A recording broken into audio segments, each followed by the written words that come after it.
What feeds effort? What feeds motivation? What feeds victory?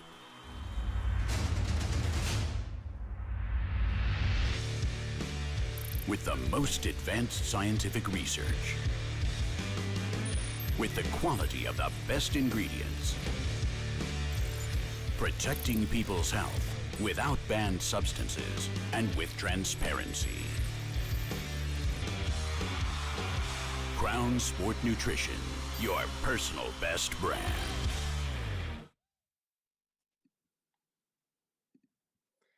Hola, buenas tardes a todos. Soy Guillermo Muñoz. Hello, I'm Guillermo Muñoz, the manager of the program about training and sports nutrition at the Real Madrid University. Welcome you all. And we're going to get started with Dr. Amador García Ramos, who is going to speak about strength as the main element for sports performance. Amador is a sports scientist with international experience to assess strength in sports performance, and he will deliver a presentation about strength.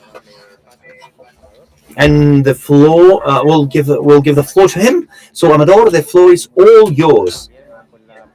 Great, thank you very much, Guillermo, for the introduction. Thanks to the university school and for giving me the chance of participating on this symposium to speak about something that I've been researching for several years, that is strength. And today I'm going to speak about how to focus that strength on a specific topic, that is to improve sports performance.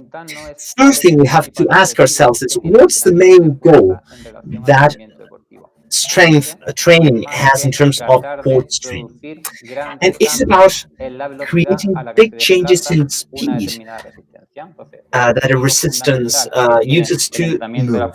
So the main goal of strength training, in order to improve sports training, is that athletes at the different sports can have great changes in speed and great accelerations with the resistances that they have to face. For example, football, ball, or a change in direction where the resistance would be the body mass of the athlete, or in many cases, the body weight of an opponent that is putting strength in this. So the goal that we need to try to be able to have a great acceleration, either positive or negative, in front of the resistance that we have faced.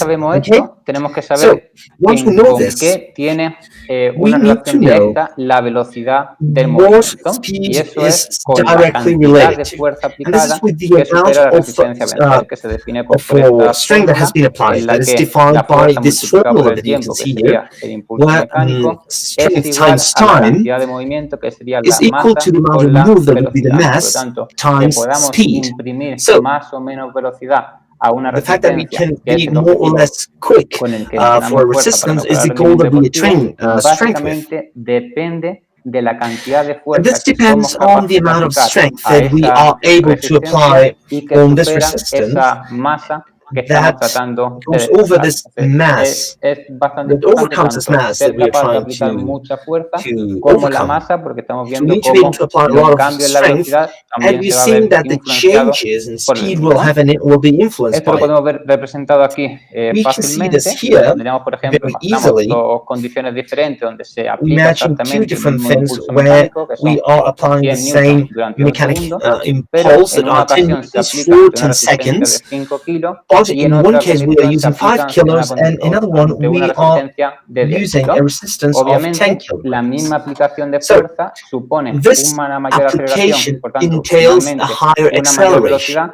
So a higher speed when we have an overload of 5 kilograms compared to a resistance of 10 kilograms. And generally speaking, this is quite interesting to be taken into account, because there are many sports where we not only have to worry about increasing the strength that we are able to create, but also we need to try to improve the strength, and we don't have to do it at the expense expense of gaining body weight, because if we gain body weight compared to the strength that we're gaining, the result could be negative in the performance of many actions. Like, for example, on this image, this changes in direction, where we need to overcome resistance that our body weight sets.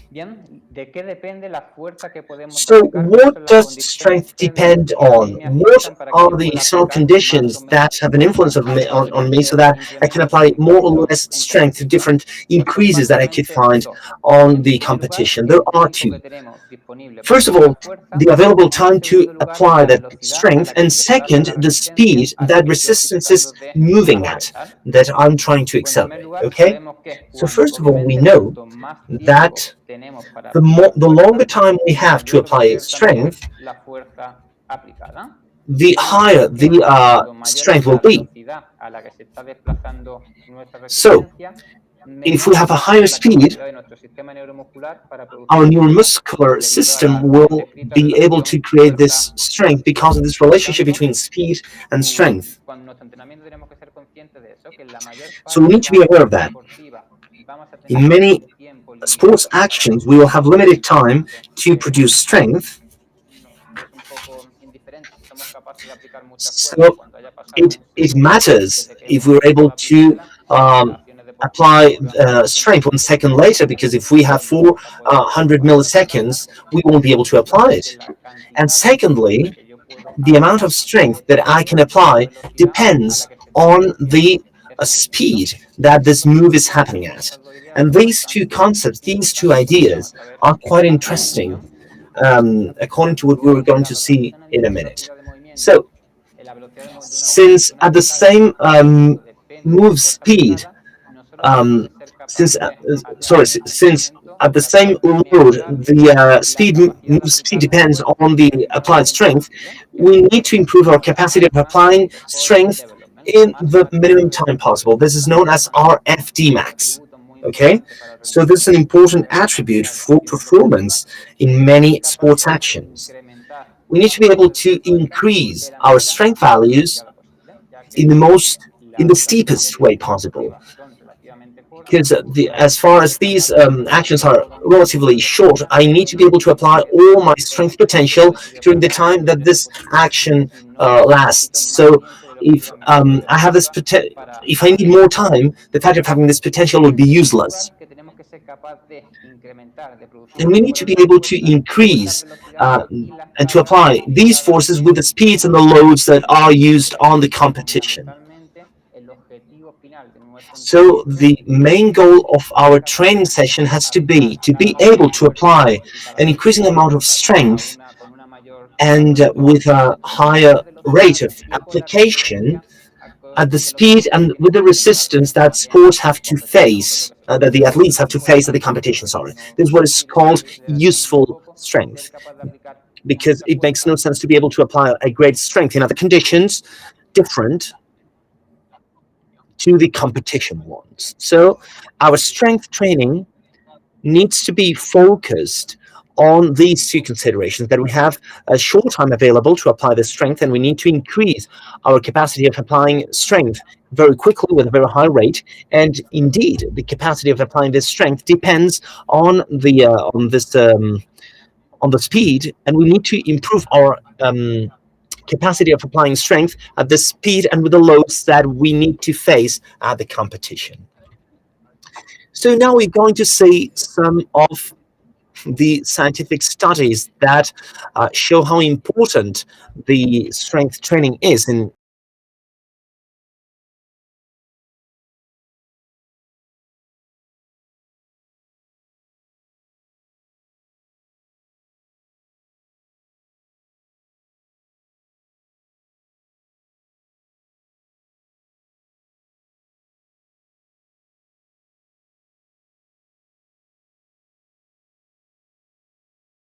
training, strength training, and multi-component training with different categories.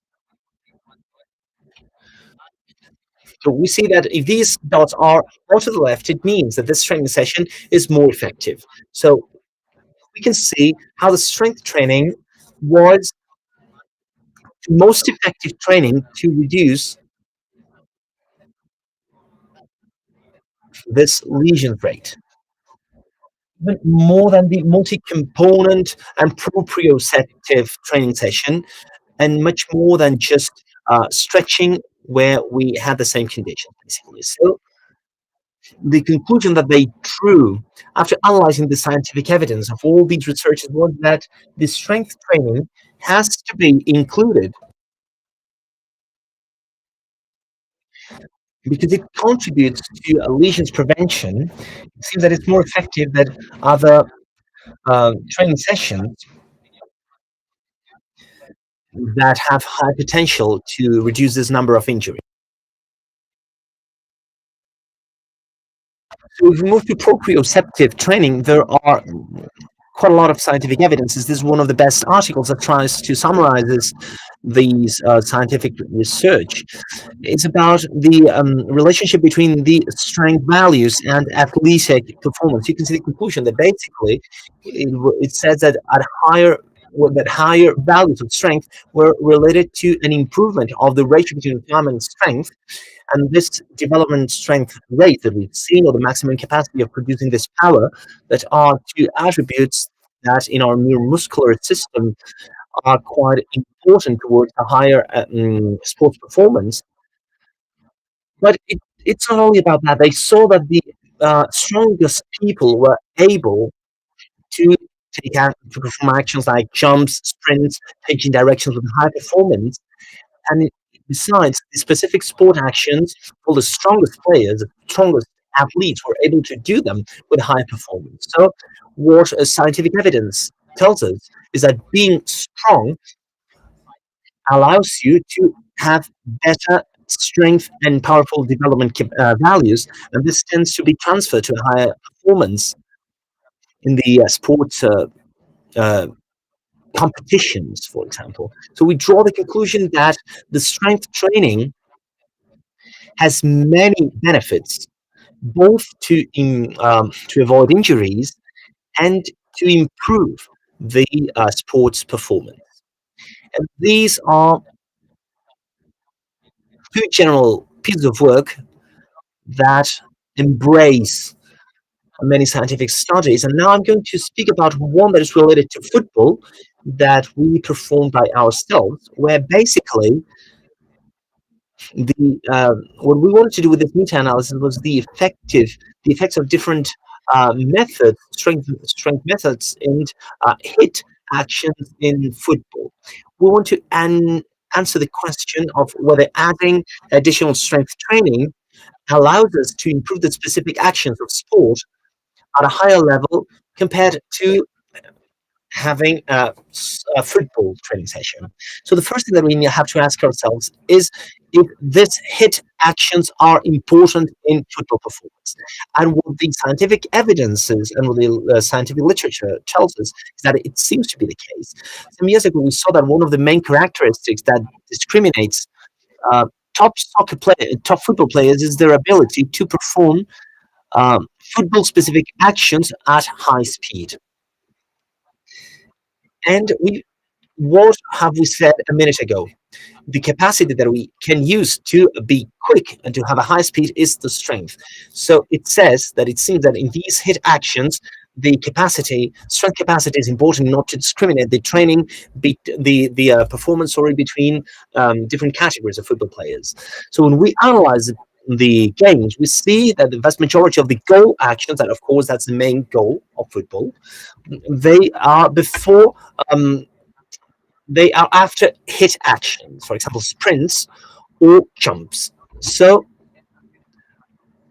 these hit actions not only allow us to discriminate between different levels of athletes, but these actions are the ones that usually come before goals that are the main goal in football. So this is what scientific literature tells us, and practical evidences tell us the same. We can see a player that has a great jumping capacity, and just the fact of having this jumping capacity allowed him to score, as you can see here, 3 goals that were very important. And other players that maybe could have a capacity of hitting with the head, that is maybe is better, but maybe this player doesn't make it because he's unable to jump as much as him because of a great strength application. Or another image from an old King's Cup final, we see two players fighting for the ball. He decides to make a long pass because he thinks that he's going to be able to be quicker than his opponent, and he'll be able to get in front of the goalkeeper with the possibility of scoring a goal. And this is what happened, by the way. So scientific evidence and common sense when analyzing football games, watching football games at a very basic level allows us to conclude that these hit actions seem to be important for the football performance. So having said that these actions have an influence on football performance, we want to know, with the strength training, the additional strength training that is additional to the football training, allows players to improve their performance even more in these actions. That's the goal of the meta-analysis that we've seen at the some slides ago. So these are the definitions for vertical jumps, sprints, change of direction, shootings, etc. I don't want to be annoying, but this was just the example of the vertical jump. We see a meta-analysis here with the different studies that we consider different categories, just with strength training, or just with proprioceptive training, or with sprints and change of direction, a combination of all these methods. And here the effect that they had on the jump height was zero, would be that there's no important difference between training strength and football, or only football. When it goes to the right, it means that it's more positive to train strength and football rather than just football. And more to the left, it would mean that the football training would be more beneficial to improve these actions. As you can see, almost every research has these effects towards the right. And it shows that if we train strength, no matter what we train, it will give us a possibility of improving this jump height. That is a very important ability in football compared to just having the usual football training.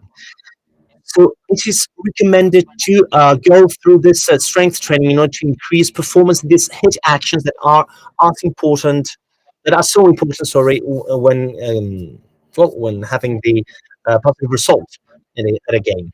So it seems that there's quite an important agreement on the fact that training the strength is quite positive to improve hit actions in football and collective sports. And the next question where we do not agree that much is how to make an approach of these strength training. And there are two great parts. One part that is based on strength manifestation. The most traditional one. Here we have different training methods, for example, and which one can have more potential in order to improve hypertrophy or maximum strength, or in order to improve muscle power.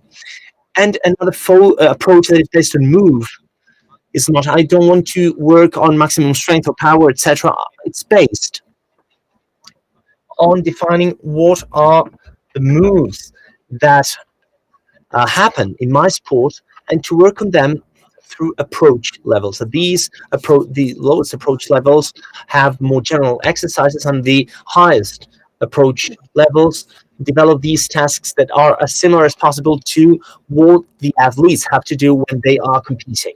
So there's a great scientific evidence, as we've seen on the previous slide, in order to improve the performance of these actions.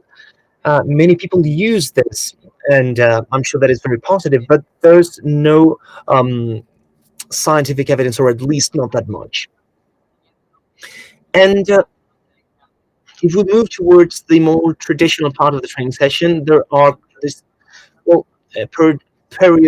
periodization is quite controversial in terms of, for example, traditional stage, where, for example, we work in hypertrophy, muscle resistance, maximum strength, and the maximum power. But the important thing here is that based on what we want to work on, there are many variables that play a role. That this could be that we would be able to manipulate in order to try to get adaptations closer to the aspects that we want to deal with.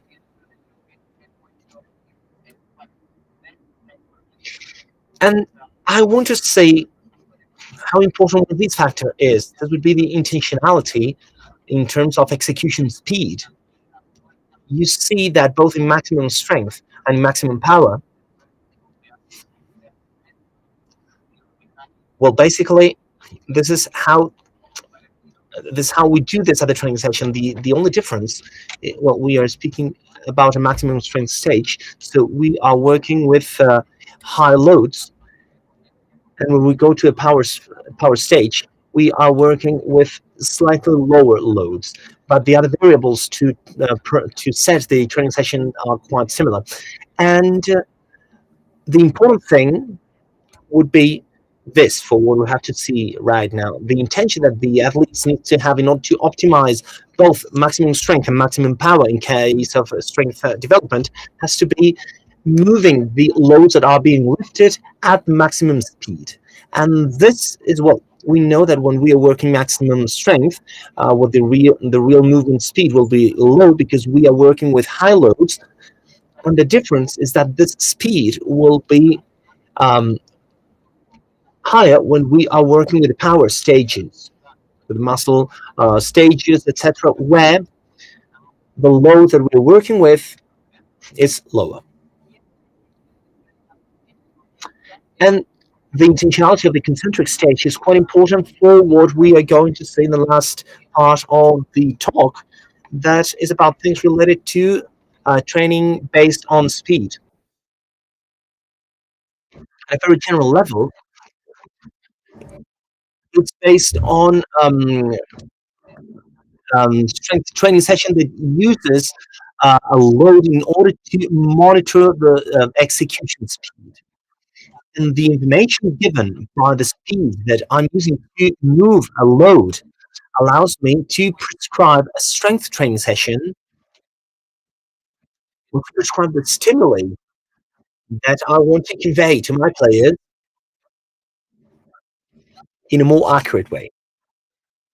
So in this article that we published some years ago, we saw what the main applications were in the case of training strength training based on speed, and we see how this application is being emphasized constantly. Sometimes we have the ideas of we want to prescribe a strength training, we are going to prescribe a more traditional training session, describing the loads by ERM, etc. Or if we're going to base everything on monitoring this execution speed.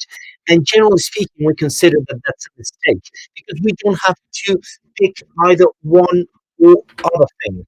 First, we can move on what is known as the application continuum based on speed.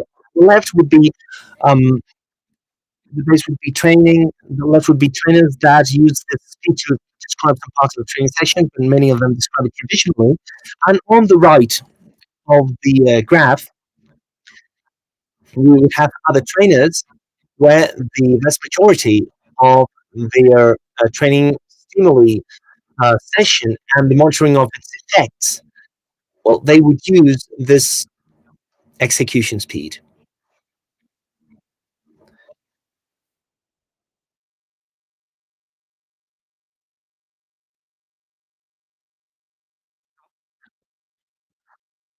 So measuring the speed while we do the strength exercises is better to optimize the process of exercise.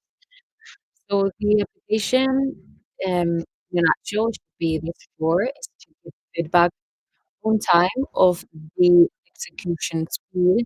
This means that just after the athlete does each of the repetitions of the exercises given, we're going to give him a feedback on the velocity of that repetition. Under this supposition that the feedback is going to encourage the athletes to make the most of him, to have a better mechanic performance, and based on motivation, um, based on the exercise, is going to make him or her to do better adaptations. Secondly, we have the load prescription, a problem that we have many times, especially when we're working with athletes which are not pretty used to work strength. We prescribe maybe the same loads, or we don't have a precise prescription of that load, um, or repetitions, for example. This monitoring of the loads will allow us, as we will see later, to do a more specific prescription of the loads so that these loads are not the exact same. We have to be able to make it relative depending on the athlete, as we are going to see later. Then we also have the volume prescription. This could be taking to different exercises, depends on the content, or maybe the series or the number of repetitions.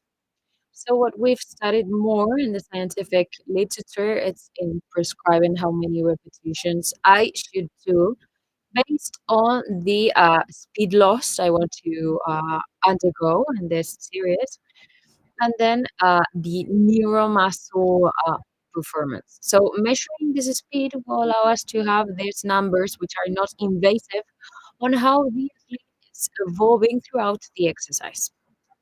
And what is even more important is that this monitoring of the muscle performance is going to need a specific test or a specific day to evaluate it. It's not going to be necessary because the data of this training are going to be useful to give the necessary stimulus that I consider is more appropriate for the adaptations I want, and also to discriminate on how is the athlete is evolving in their performance.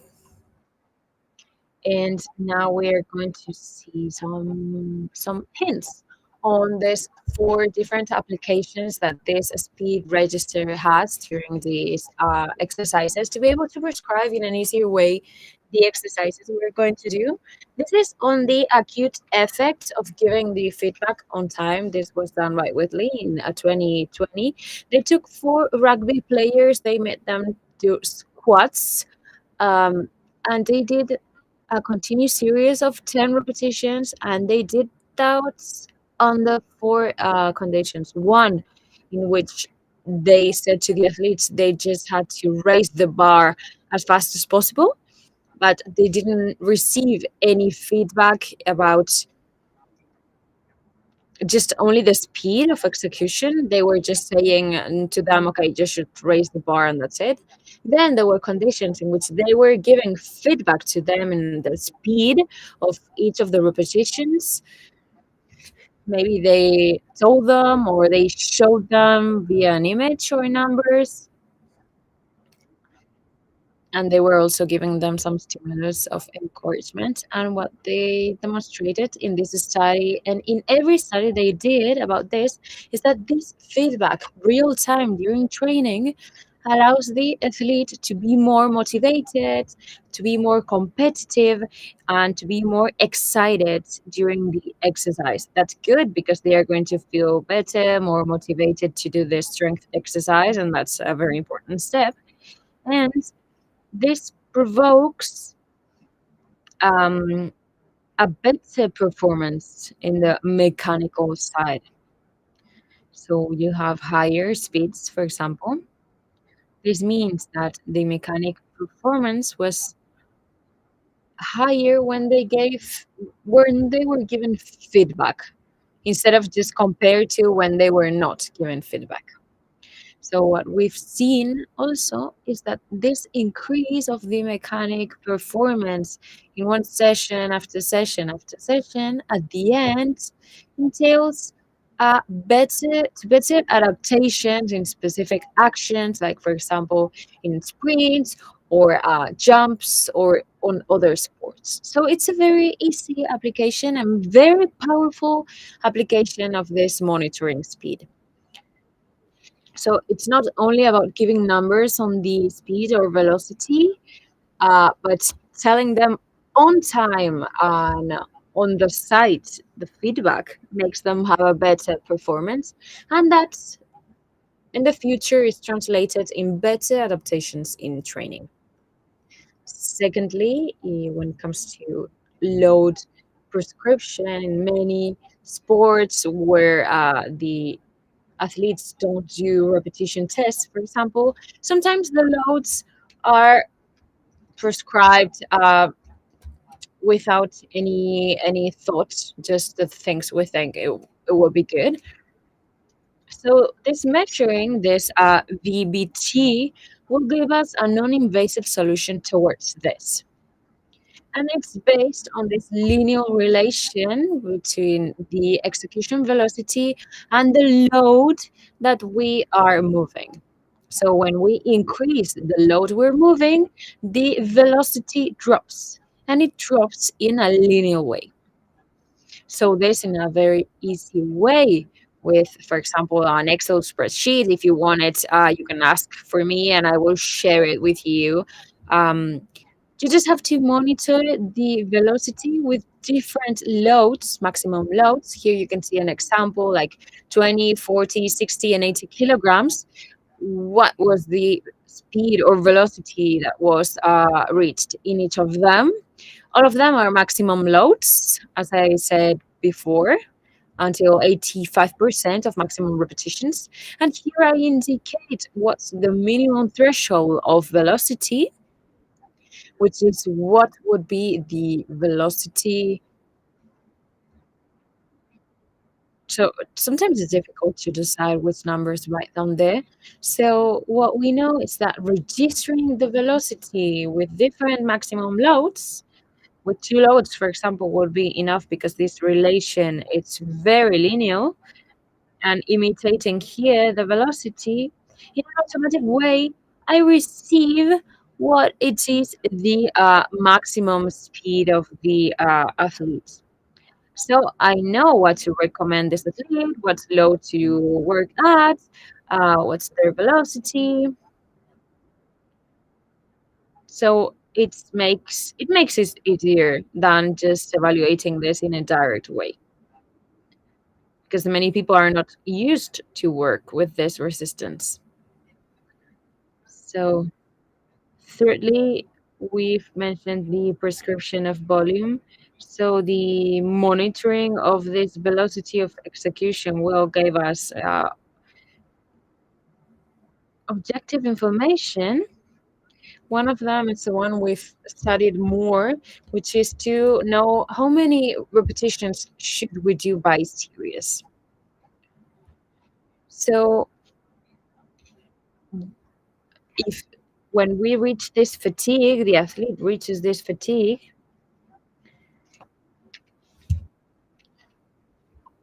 what means fatigue is that their capacity of applying strength drops.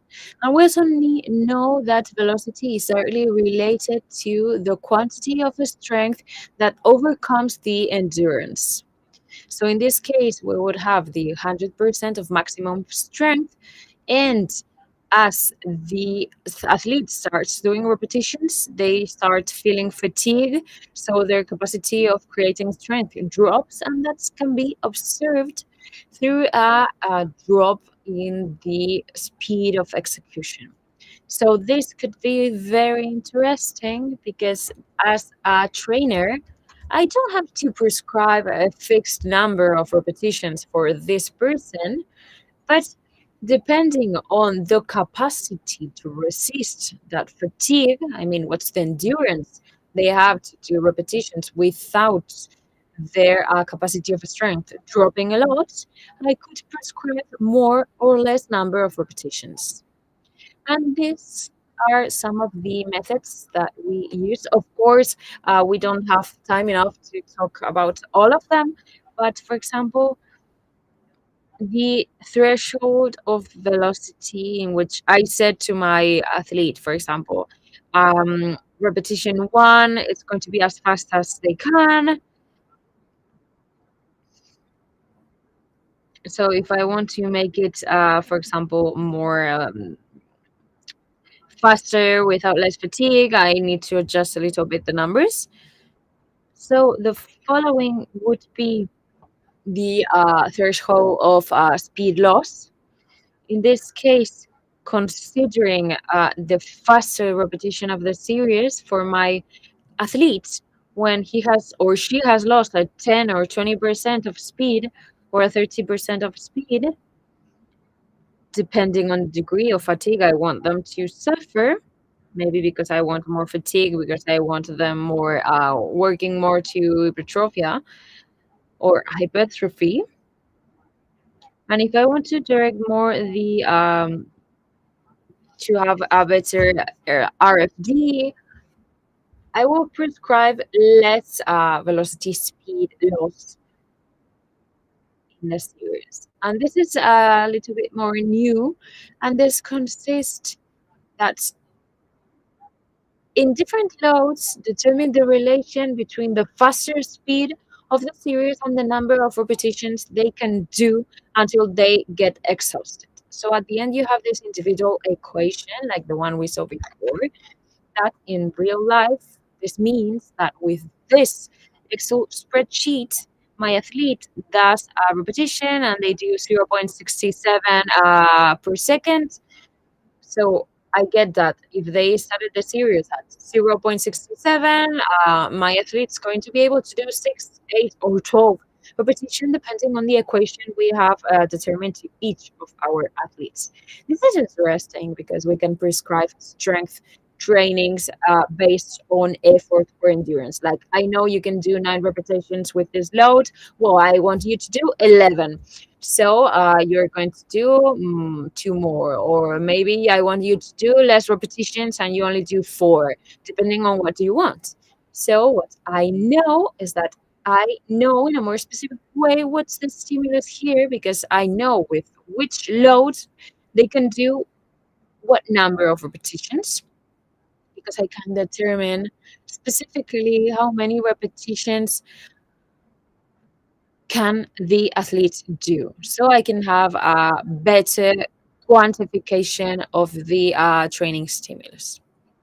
And lastly, when it comes to neuromuscle performance monitorization or monitoring, one of the advantages that we have here is that this will allow us to evaluate how the performance in strength is going in my athlete without the need of measuring it.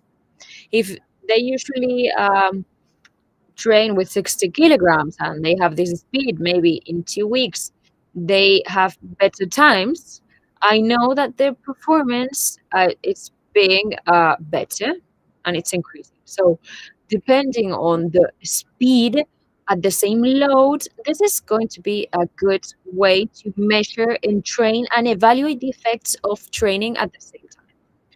But there are also some measurements which are a bit more complex. Here you can see a profile of load and speed. Here you have the speed in the load in kilos, and we measure the speed at different maximum loads, and we establish the points, which would be what's the cutoff points that represent the maximum load when the speed is 0.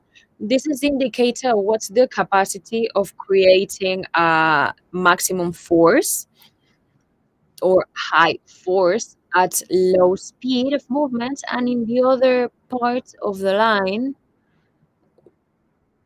we have the V sub 0, which is with the ability that they have to do big strength when the speed is super high. And then we have the area under the curve, which is calculated multiplying, like in a triangle, the alt sub 0 and V sub 0 and divided by 2. This is the indicator of the maximum power. So with 2 loads will be enough. And with these 2 loads, an easy test, non-invasive test, we could know the maximum capacities of our athletes of producing strength at high speed, low speed, and the global performance in this area. And the curve would be similar to the maximum power of our athletes in the exercise we are evaluating. And it's not only important what's the maximum performance, the muscle performance of our sportsman. So an athlete needs a high mechanic performance, but also they need to be able to maintain that maximum performance for the time of the competition. And the way to evaluate that, usually it's we put the same load to all of them and we see who is able to do more repetitions, and the one that does more repetitions has a better resistance towards that kind of strength. But we could do this more specific and with less strength, monitoring the speed. This is the example of 2 different subjects where we had the orange one that has a bigger capacity for creating strength, and that we see as the repetitions starts like 1, 2, 3. At repetition 4, the mechanic performance is being less than the one of subject 1. So we have different variables like the loss of speed, the average speed of the series, that will allow us to evaluate in a practical way what's the capacity that our athletes will have to repeat the efforts of high intensity with a high mechanic performance. And to finish all of these good things is that the strength training has is important to improve the performance, training performance. There are different ways to implement this training, and in a controlled way we could do this monitoring of speed. So there are different applications. We've seen the 4 fundamental ones, but each of those 4 have their different variations and their complexities. But for them to work, each of these 4, we have to consider a last point is that we have to have this device that measures the speed. For example, if you do not have the device, many of the applications that we've seen, it's impossible to do if we do not have this device that will allow us to monitor the speed. So we need to go to different indicators like the strength, perception, and other skills that will allow us to do this strength training self-regulated in a more biased way. So to be able to implement this methodology, is necessary to have some tools that will allow us to monitor this speed in a reliable and precise way. And in this systematic review that we do, basically we try to see the scientific evidence at a global level of different devices, and then we reach the conclusion that this device that use this wire to be attached to the bar, they were all as specific and precise. We could apply all of the applications of training of strength, and then other devices like maybe phones and other devices like, for example, the accelerometer, were not as specific or reliable when applying this kind of trainings. And based on this is an article that we did, I really like.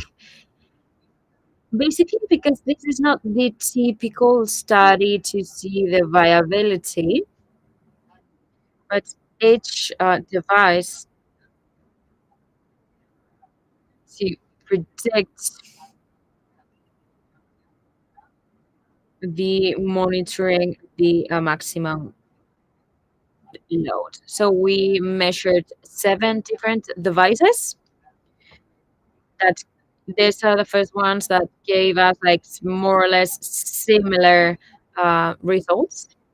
Secondly, we had a mobile app that gave us some mistakes from 5 to 8 kilometers, and some and other accelerometers that are not being sold yet, and that gave us very big mistakes which are not acceptable for practices, because the mistake was of more than 14 kilograms. So just pretty sure that the average mistake would be less compared to the ones we received from the accelerometers. So these measurements can be very powerful, but we must bear in mind that if we do not have the devices that allow us to monitor this execution speed in a specific and precise way, this usability is lost. And on my side, that would be what I had to say. I hope this has been useful for you. And if we have time, I will be delighted to answer some questions. Thank you. Great, Amador. Thank you so much. I have a couple of questions here to ask from some people that were here since the beginning. So if it's okay for you, let's go for the first one. From Alex Barron wants to know what's the most recommended thing when it comes to days of training strength per week added to the exercise you usually practice. Well, the answer will be it depends. It depends on the degree of fatigue you're going to to have in your exercise, strength exercise. Previously, it was not advised to do strength exercises to the day before the competition, but because basically this strength exercise was just training until they were completely fatigued and they couldn't recover. But nowadays, there are some competing teams where they have their strategies, their priming strategies, which is giving them this strength stimulus previous to the competitions, like 6 or 12 hours before competitions. And it has been observed that performance can be higher in these specific actions if they do it at a high speed. So I couldn't give you like specific recommendations on how many days you have to do strength training, but it's going to depend on the degree of effort you put into each of the repetitions and in each of the sessions, and the volume and load you're going to use in each exercise. So there's many variables that have to fit. Okay, great. And two brief questions.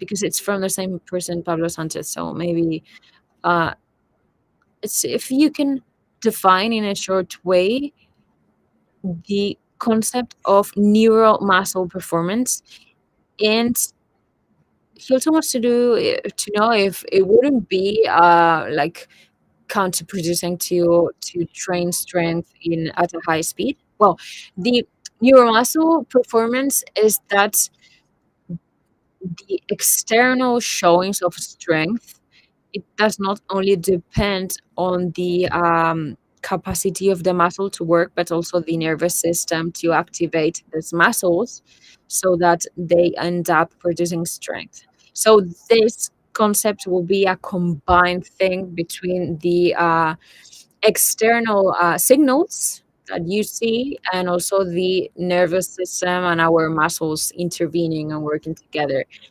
And yeah, the other question was that would this be known very much efficient in training strength in a fast way? I understand it's like in a short period of time.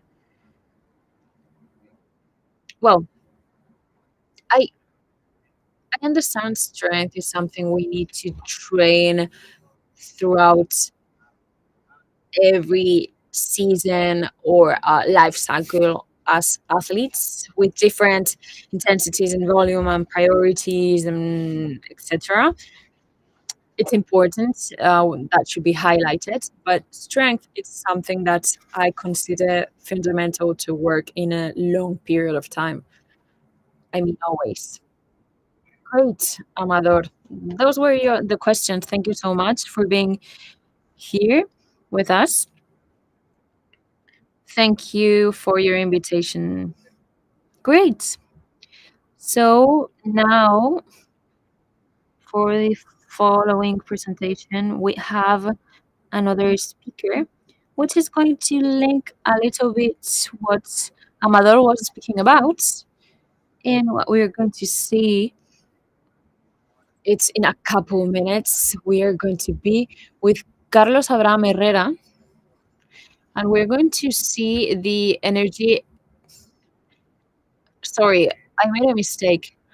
We have Sara Santos, and she's going to present the creative development of the player in the development process of sports talent and application to football. She's an international expert in sports and creative talent development, and she's a professor at the Universidade of Trás-os-Montes and Alto Douro in Portugal. I don't know if we have her here to connect with her.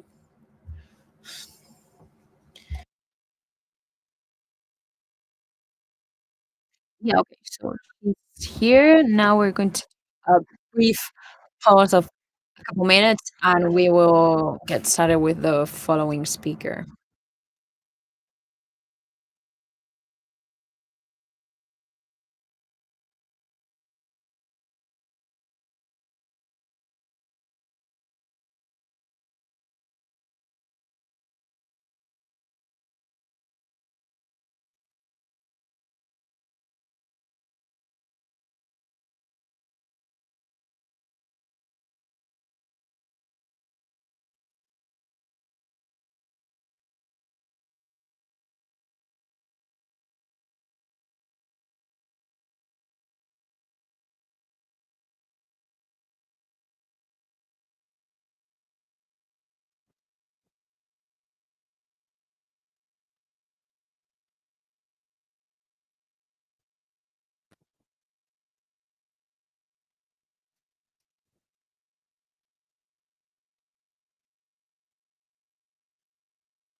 What feeds effort? What feeds motivation? What feeds victory?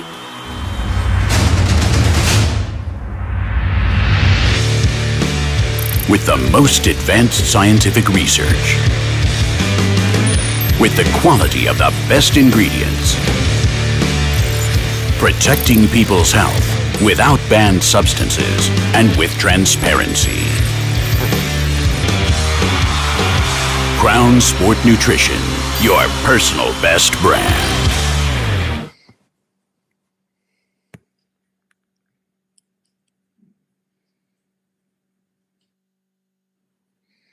Are you listening?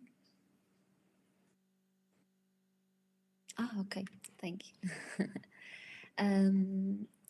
Hi, good afternoon, everyone. I'm not seeing my slides.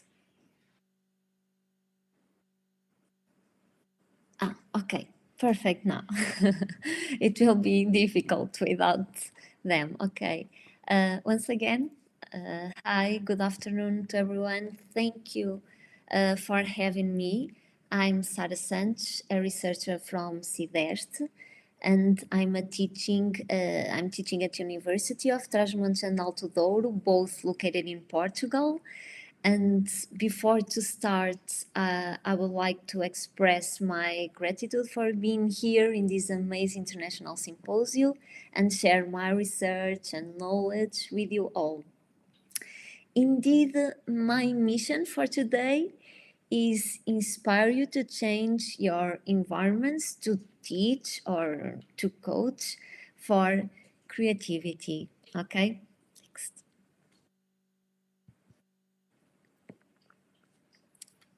Please, if you don't mind, could you pass the next slide? Okay, perfect. There is a systematic narrative review published by Francisco Fardilha that demonstrated that during the last years, creativity had captured the attention of researchers, coaches, practitioners, and until 2019, 48 articles has been published in the sports field. However, to guide coaches throughout the creativity development journey and to design for a creativity supportive learning environment, I'm going to focus my talk mainly in the creativity developmental framework. I have developed it during my PhD. This framework is broadly aligned with the theory of the 70s proposed by Daniel Memmert in the tactical creativity approach. This approach encompasses deliberate play, one-dimension games, diversification, deliberate coaching, deliberate memory, deliberate motivation, and deliberate practice, and they are very aligned. The creativity developmental framework provides general guidelines that can lead to a long-term improvement process, and for that describe 5 creative stages: beginner, explorer, illuminating, creator, and the right stage. This framework is driven by the goal to promote a creativity nurturing environment through the combination of several training approaches embodied in creative assumptions such practice pathway between diversification and specialization, physical literacy, non-linear pedagogy, including teaching games for understanding, concept-led approach, differential learning, and finally creative thinking, that considering the divergent and convergent thinking role. This framework, just for you to follow, has been partially put it into practice, namely the Explorer stage, throughout the Skills for Genius pedagogical program. And this program was applied in several Portuguese primary schools in children from 6 to 10 years old during a 5-month intervention program. It was like 60 sessions. Currently, the Skills for Genius is an expressive community programs focused on the development of social, emotional skills, motor competence, sports creativity, and since 2018, participated more than 3,000 Portuguese children. Okay, next slide, please. Okay, thank you. In fact, the concept of creativity is not consensual among scientific community since it is a multifactorial phenomenon where several factors interact from the culture of football in each country, social interactions, values, player personality, intrinsic motivation, player tolerance to lead with the unpredictable situation or even with a failure, ability to take risks, and so many other factors. All these are elements in constant interaction and are extensively discussed in this paper from Veronique Richard, a very recent one.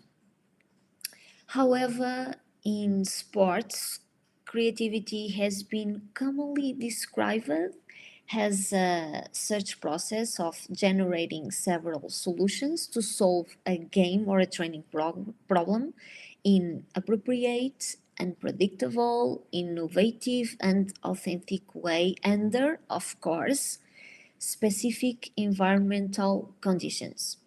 So, is a process of perceiving, exploring, and generating novel affordance within a given context. Next, please. Okay, so it's important to note that the situation creates the behavior. Next. Usually, the creative players very often display these following amazing characteristics. They are like great innovators, have an accurate decision making, great anticipation abilities, they explore new behaviors, are very unpredictable inside the field, display a very good strategic capacity, are very adaptive and very insightful reading the game. So it's very important to understand how practitioners can develop creative players. So it's like a big question, a paramount question that we need to solve, and we need to create strategies to provide the best enrichment environments to promote, to develop these creative players. Next, please. Next. Okay. Indeed, yeah, of course, that coaches recognize that creative behavior can be very important in all sports, in football in particular, of course, since players will be able to solve training and game problems in unpredictable ways, leading to advantages over opponents.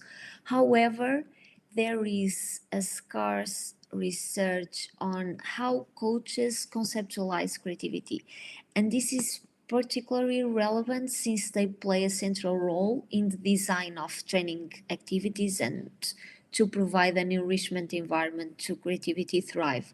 So it's important to consider that all the players have creative potential, okay, and for that coaches may need to rethink and refine their role as a coach, passing from like an instructor to a facilitator or even a co-designer with their players. This is very, very important. Okay, next, please.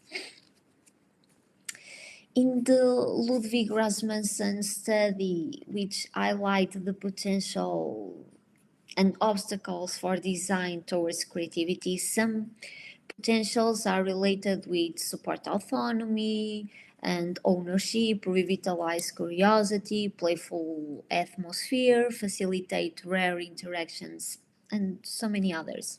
The obstacles encompasses structural aspects such as a tight tournament program, the club's football-specific curriculum left only a few possibilities to try regular activities, and also affected by a pressure to perform well and, of course, win matches.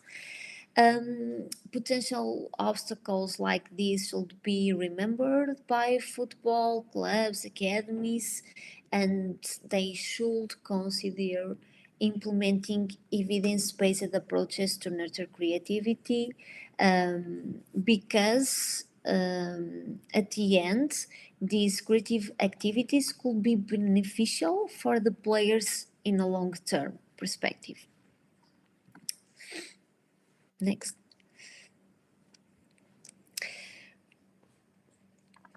Okay, for that, I think we have a slide before. Yeah, perfect. Yeah. So for that, coaches should be aware that during the process will possibly merge two expressions. In early years, the P type or personal expression, and maybe later or not, the H type. P type is a creative expression that is internal to the player and leads to the self-exploration of novel solutions that allows them to overcome personal limitation, try to avoid their direct comparison between players' profiles. Most of the players' actions and decisions are not novel for society, but just novel to themselves. To support this expression, it's very important that coach should promote an environment that favors openness to new challenge, a positive development climate, to explore new behaviors and inspire confidence to engage in unfamiliar and unpredictable training tasks. In other words, when players are exposed to unfamiliar situations, the emergence of new behaviors will be triggered.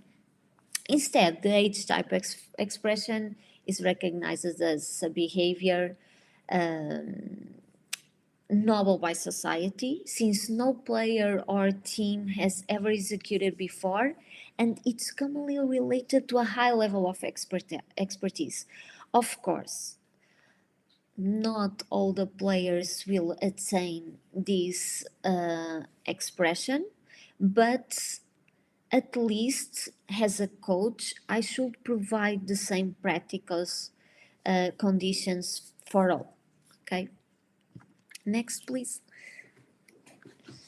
Okay, to ignite an environment that highlights the previous P expression, it's important to guarantee the emergence of the following four creative related components. Okay, it will be important to understand some results of our study, so I need to talk about it. These four components were extensively adapted from Guilford classical research. We have like the attempts. I think the videos are not running, but is the first one. Okay, yeah, perfect. You could put everyone, all the videos running at the same time, no problem. Okay, thank you so much. We have attempts. It's like recognized as any effort of a player try to perform a novel solution, novel action, even without success, okay? It's like a failure, but he's trying to do something different. We have fluency. It's like a standardized, a very common successful action, a regular path that reached the intended target. We also have versatility, encompasses the non-regular or the variety of actions performed with success. We also have originality, that they are rare and novel behaviors solutions, okay? Of course, in our research, because we know that creativity is not related with skill acquisition, with techniques.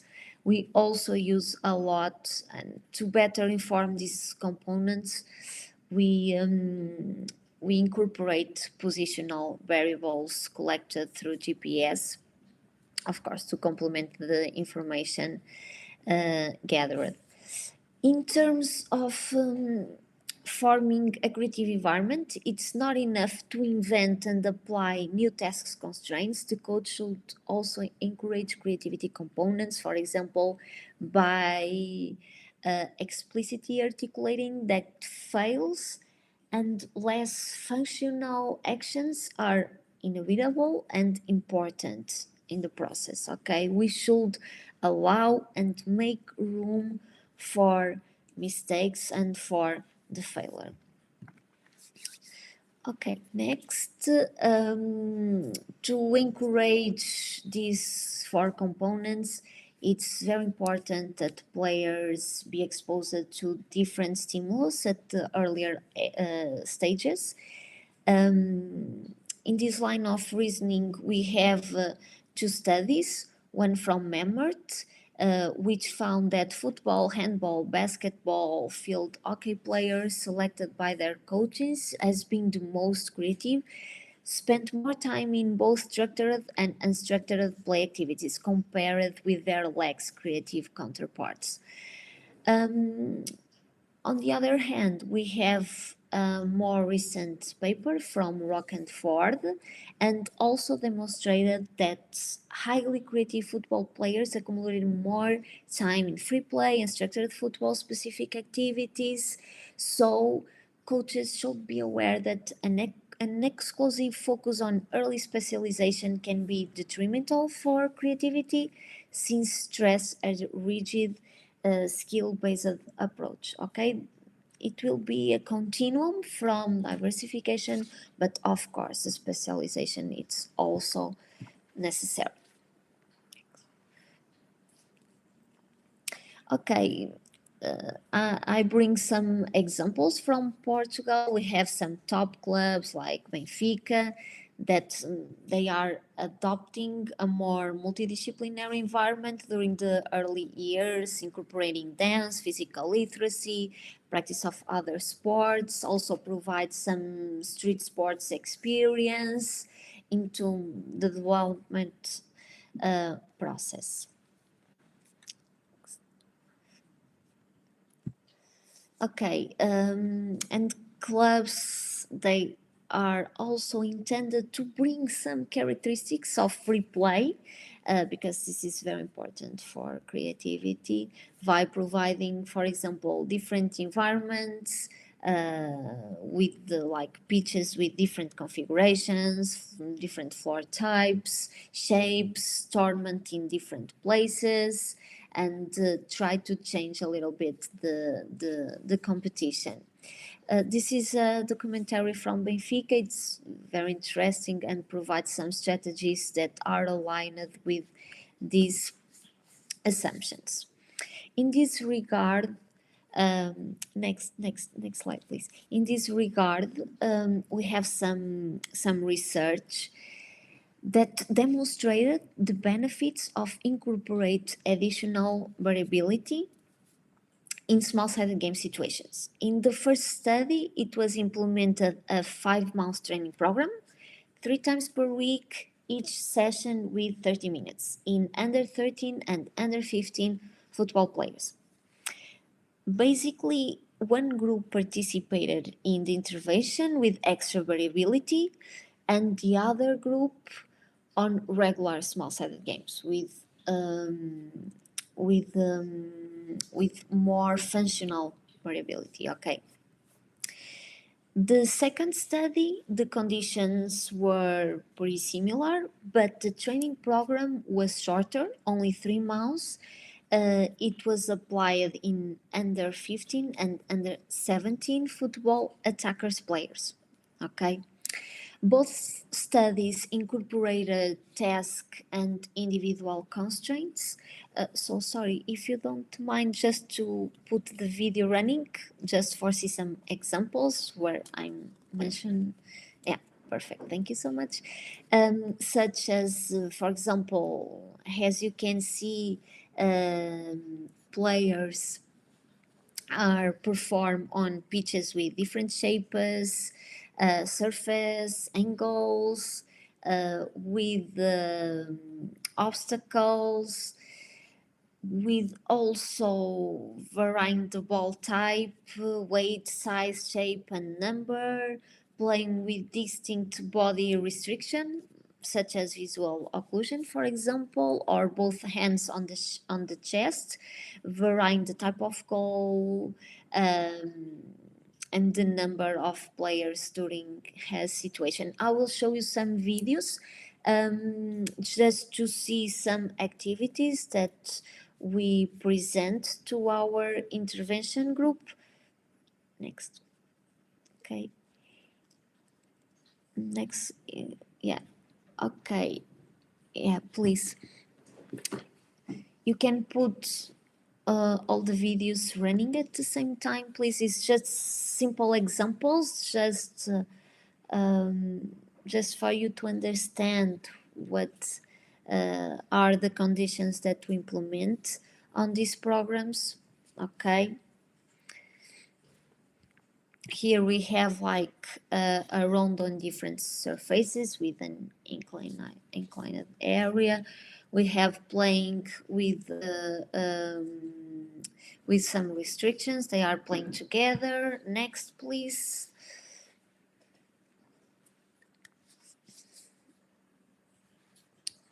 Okay.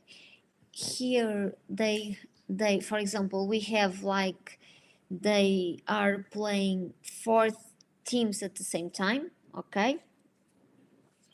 We have some constraints related with the vests with different colors. I don't know if you can understand that constraint, but the color vests are the same. We also have like playing with hand and feet at the same times, okay, simultaneously. Next, please.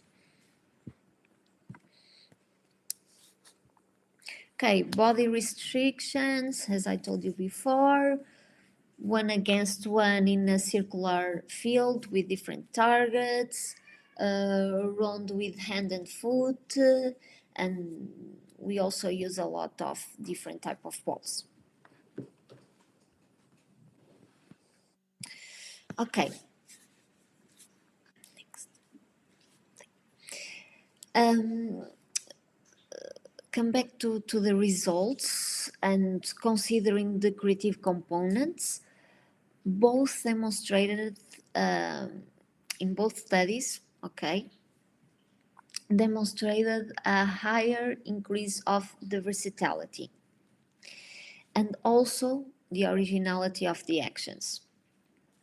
We can see also a decrease of the successful actions and an increase of the successful ones.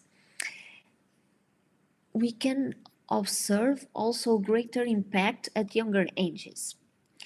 In this regard, the previous research captured the importance of training sessions design small-sided games with extra variability to create a more complex and unfamiliar training environment to aid players explore new ways of solving problems. Those less representative or even functional manipulations are intended to expose the players to a broad range of variable conditions and provide a practical perspective on how additional variability can complement football training drills, mainly at youth level. Altogether, these studies provide important results regarding the impact of training programs underpinned by additional variability to creative behavior. You can see that the younger groups benefit more The weaker effects found in older age groups may be a result of the higher time spent in structured and less variable practice, which may stifle their ability to adapt and readjust movement and behavioral patterns in a more dynamic, complex, and unfamiliar scenarios. Of course, they will need more time to adapt.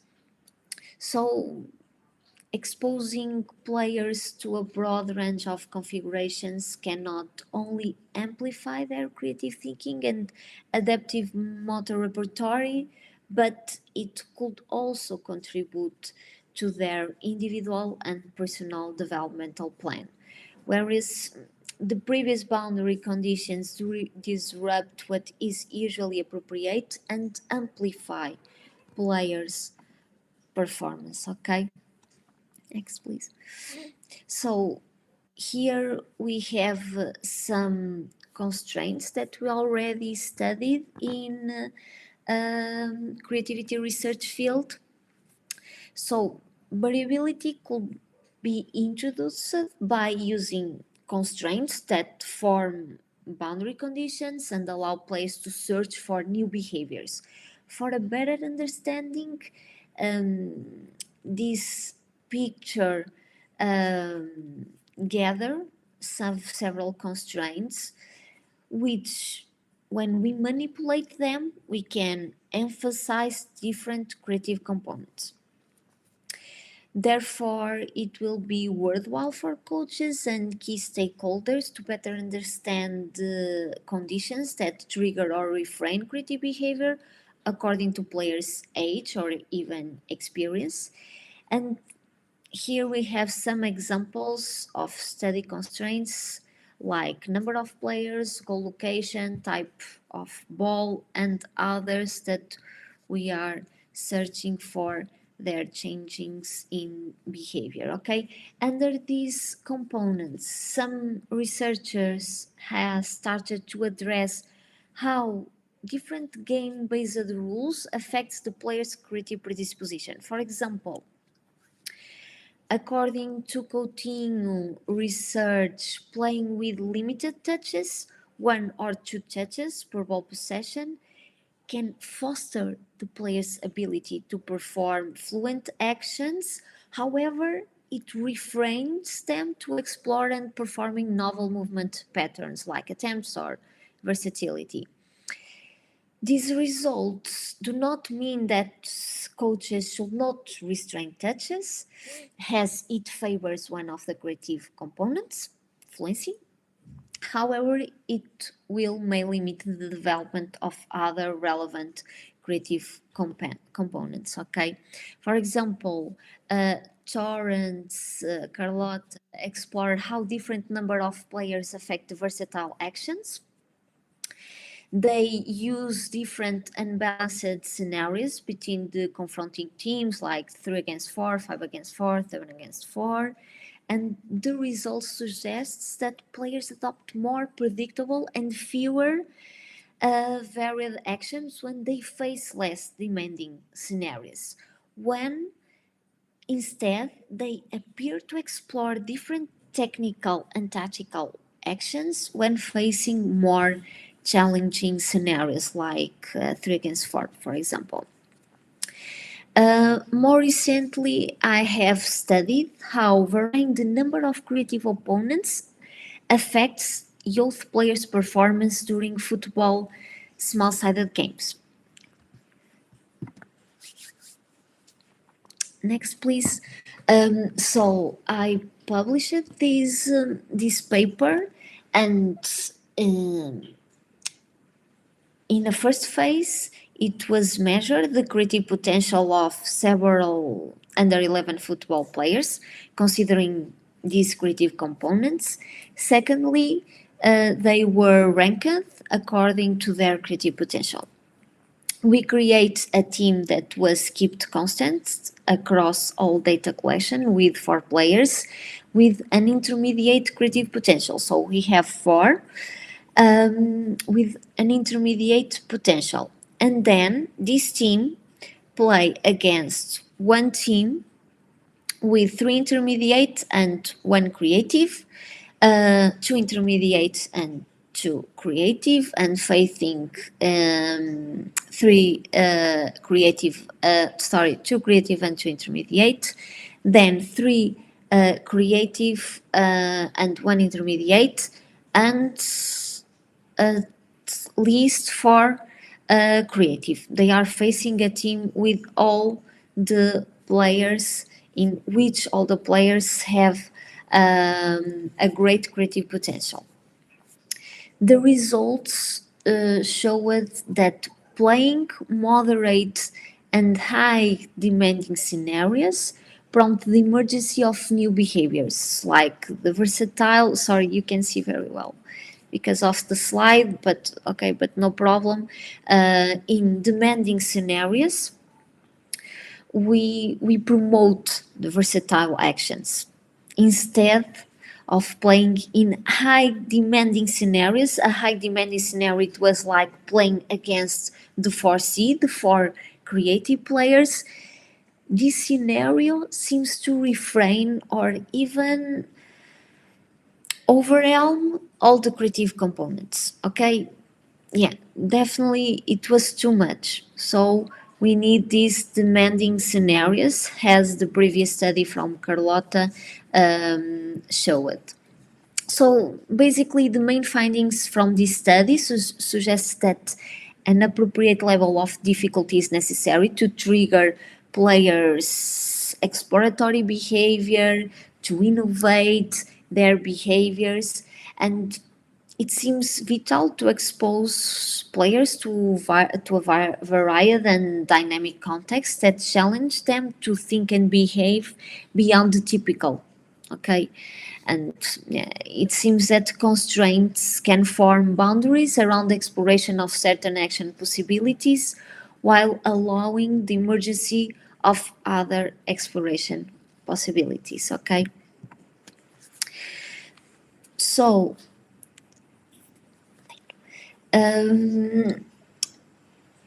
we should note that creative coaching is about creating an environment which allows players to feel comfortable using their imagination without fear, leading to originality in performance.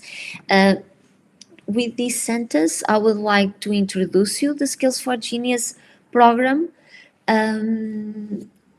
Next, please. As I told you in the very beginning of this talk, the Skills for Genius program, it was the framework, put it into practice, the exploratory stage, and now we are applying it into schools and also at clubs. Okay.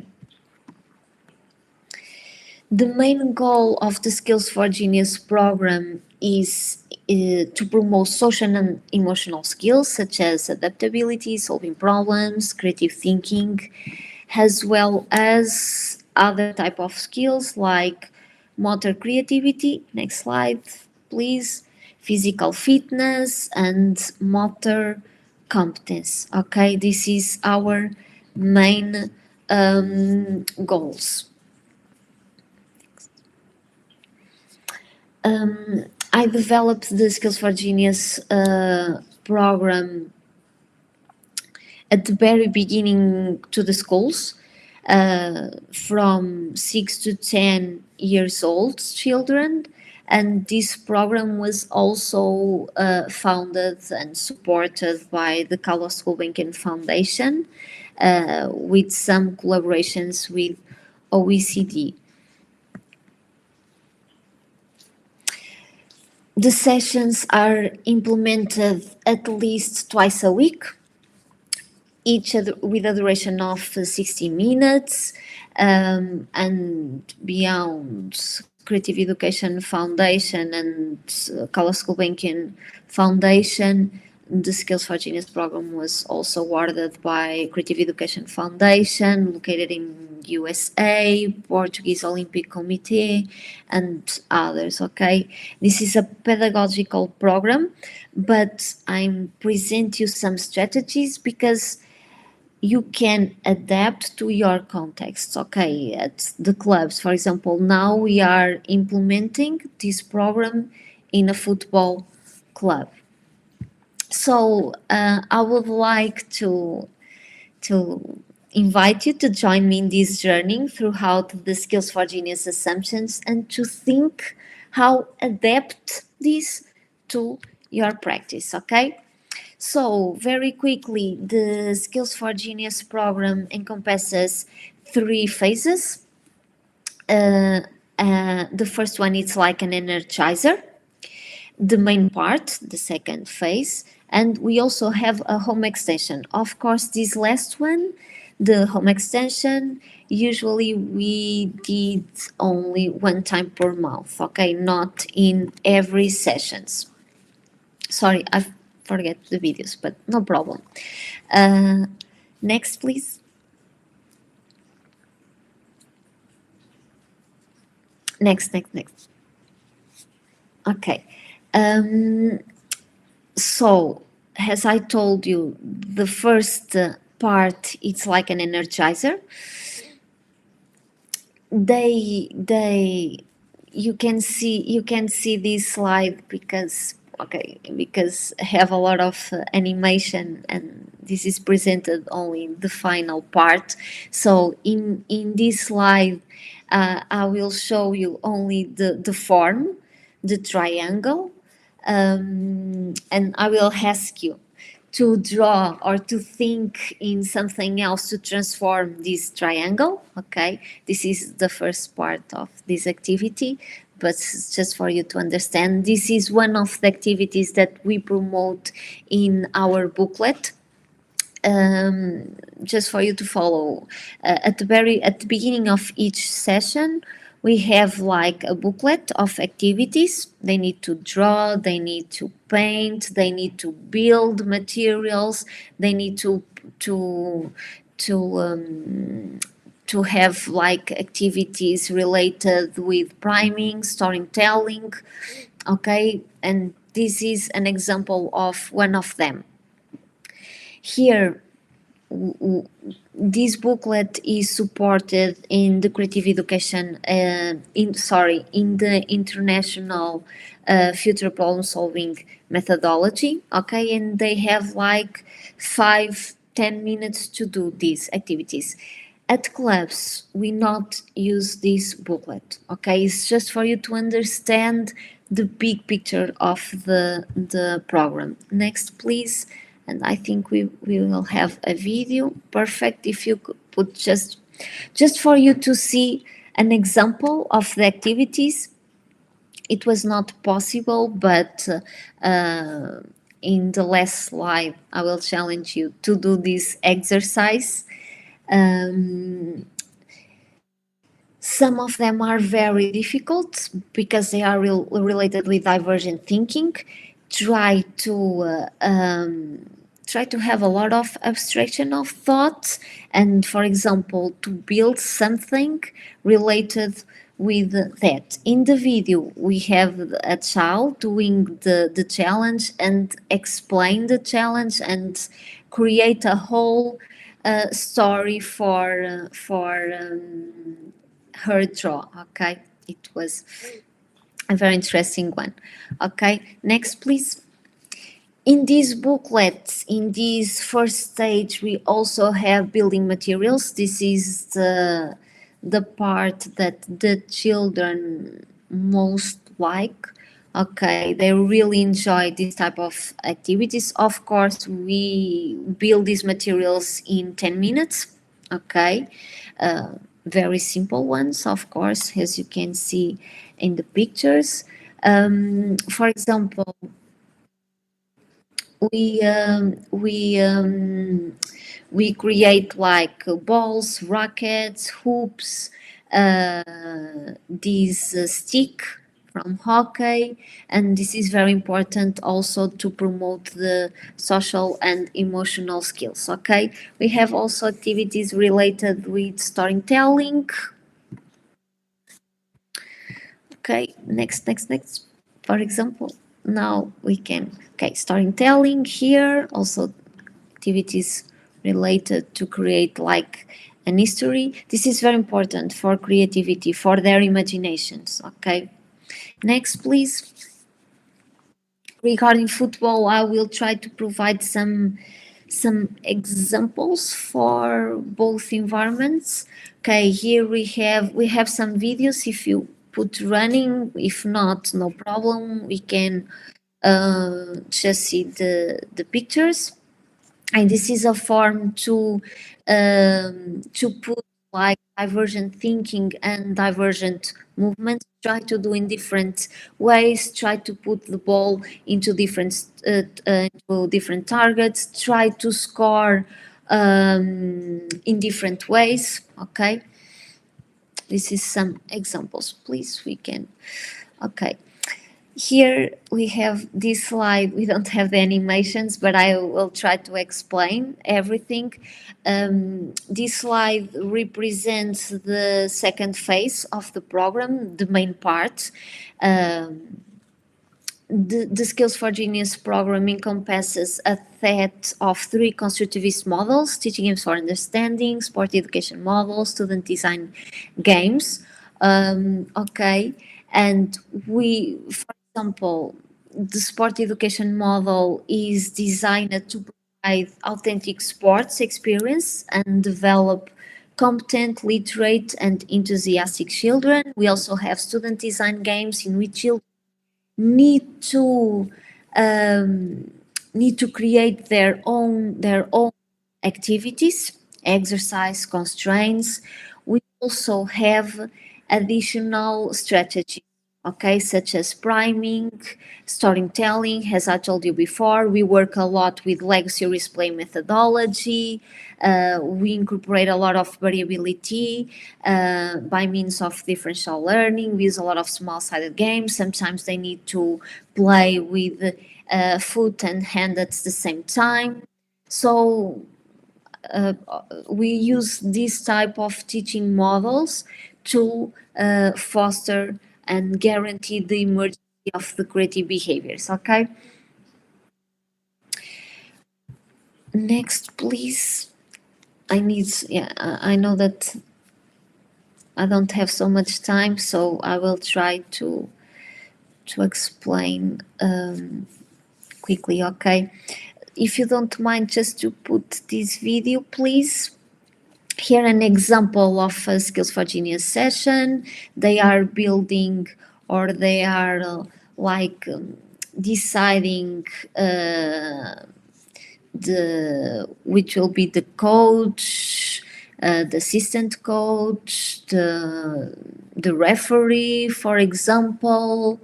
They are defining their roles. They are creating the exercise, and they are building materials such as a ball, different cards from the referees. And in the video, you will see that they are always trying to do something different. They have a lot of autonomy. Okay. Of course, teacher guide them and have a role like a facilitator of all the process. The sessions are not so prescriptive and supported in direct teaching models. Okay. Sorry, we need to move on. Okay, another video from social priming. We also use a lot to trigger creative behavior. If you put the video, it will be perfect. Okay, thank you so much. So this is a way to aid children to explore outside the box. For example, in the carnival session, they build a mask, or even in the bests, we provide superheroes or animals, and they need to inspire them to create something new. In this vest we have like superheroes, and it's very interesting because they really enjoy this type of things, and the most important, of course, inspire them to try to do something different. Okay, sorry. Okay, next please.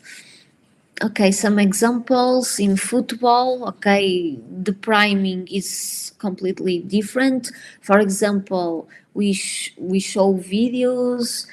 We also use the superhero dice for younger ages. You can put the video if you don't mind.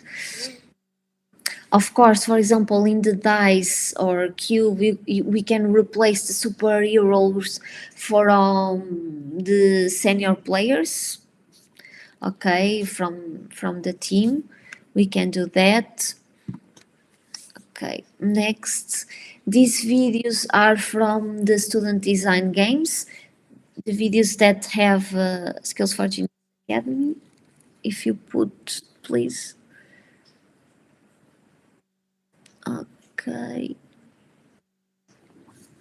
So in this video, you will see the children changing small rules of regular activities.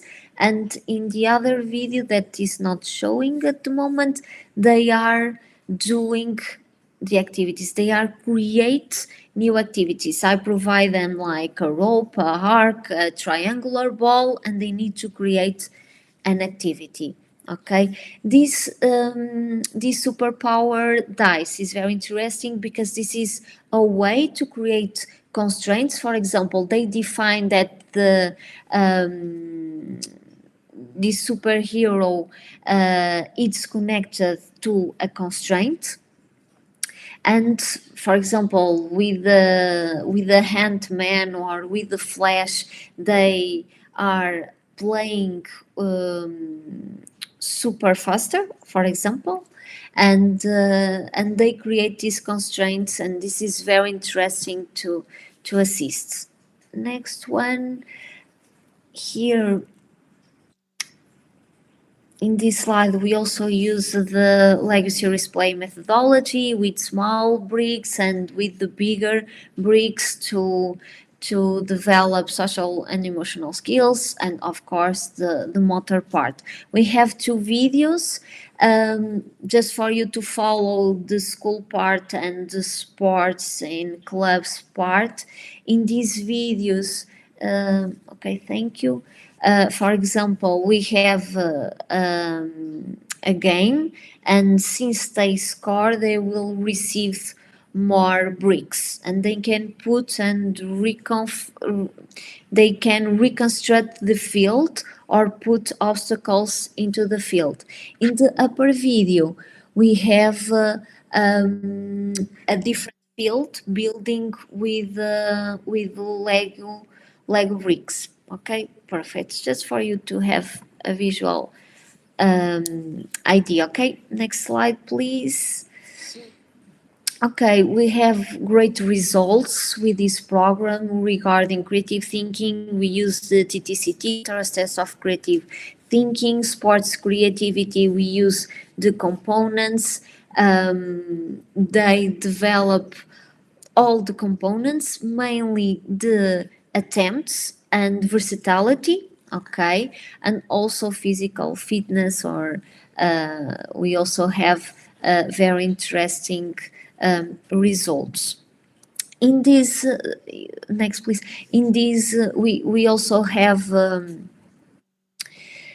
new study, because we consider that the previous one, it was published in 2017 with like 40 children. Now we increase the sample, and we try to understand if the results corroborate with the previous one. And for example, regarding social and emotional skills, we have the teachers that identify an interesting development in adaptability, creative thinking, and problem solving. Parents did not recognize any different, and children only recognize that they are more adaptive. Okay. Regarding motor competence and creative thinking, we have a very interesting and a huge increase of the cognitive creative thinking part. Of course, could be the booklet part, even with the motor skills, because the Skills for Genius is a joint program with this cognitive and motor part, and we have interesting findings regarding the motor competence, mainly related with ball skills. Okay. The most important is related with the children's lives, because this program is very interesting. Next, please. Sorry, it's just, I know that I need to finish. Okay. So this program, it's very interesting, and at the very beginning, if you put the video, okay. Sorry, a lot of videos. Okay. No problem. This is a video from some children, and for example, this child at the very beginning did not enjoy the program.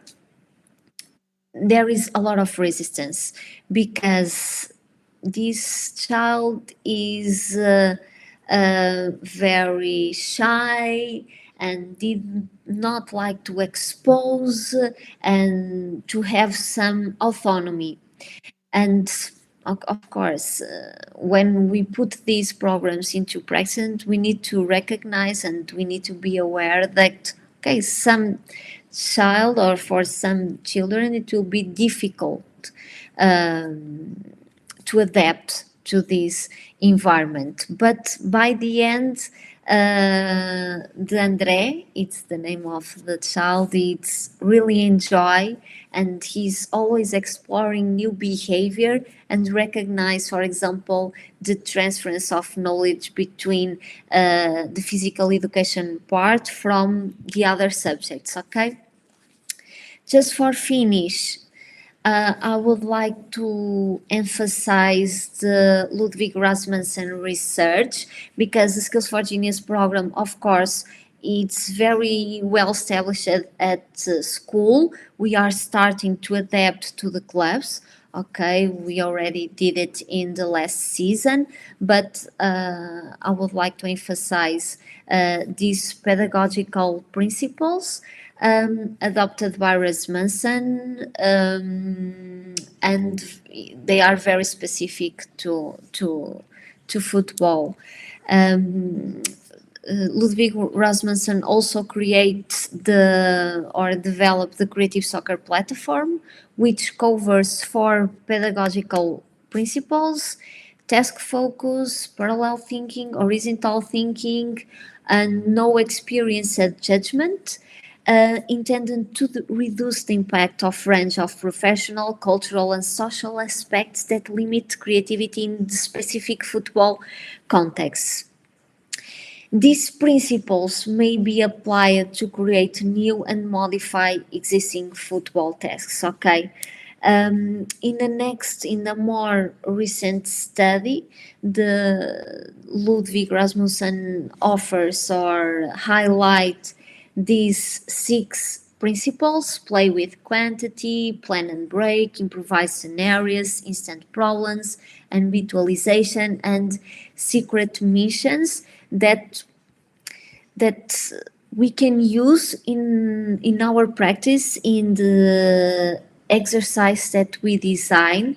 And they are tips very interesting, and I would like to share with you all. Okay.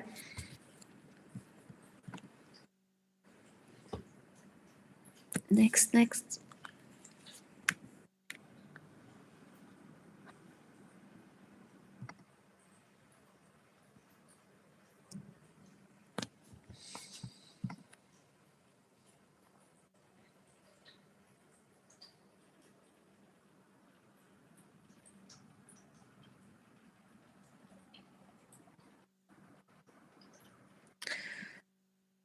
I think I'm frozen.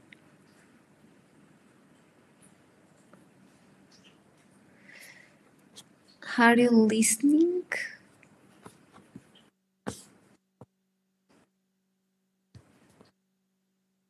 Okay, sorry, just to finish, okay. Yes. Okay, just to finish, some take-home message. It's very important to note that creativity should be understood as the process of perceiving, exploring, and generating novel affordance. We should nurture in early stage. Could you pass the slide? I'm not pretty sure, but because my screen is frozen, if you already pass or not. But I'm in the take-home message, but no problem. Coaches should nurture the peak creativity type. Teach and coach for creativity could benefit from using a wide variety of constraints in body and in variability to provide a chance for children to discover unique ways to use their abilities. And the Skills for Genius provides general guidelines and strategies to trigger creative behavior in youth. Of course, we should adapt to other contexts. And finally, developing creativity should be seen as an integrated part of teachers or coaches' philosophies and not treated as a separated element. We apply creative activities in the beginning of session or in a particular session of the week. That should be seen as a philosophy, okay? Some forthcoming work that we have some next, sorry, we are preparing a book related with movement variability, two books chapters. I would like to emphasize and to recommend these two Spanish books. They are amazing in the area of creativity research. Sorry, in my screen I'm frozen, but I would like to say thanks for having me, and I will be glad to answer any questions that you may have. Okay, I'm not pretty sure if you are listening. Thank you so much, Sara, for being with us. Can you hear me? Thank you. Yeah, we can hear you. Can you hear me now? No, nothing? Yes. Yes? Okay. So thank you so Yes, much for I being can with hear us. you. We're gonna make we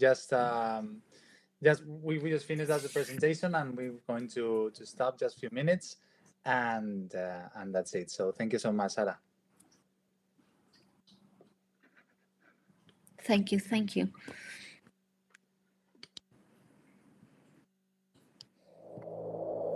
What feeds effort?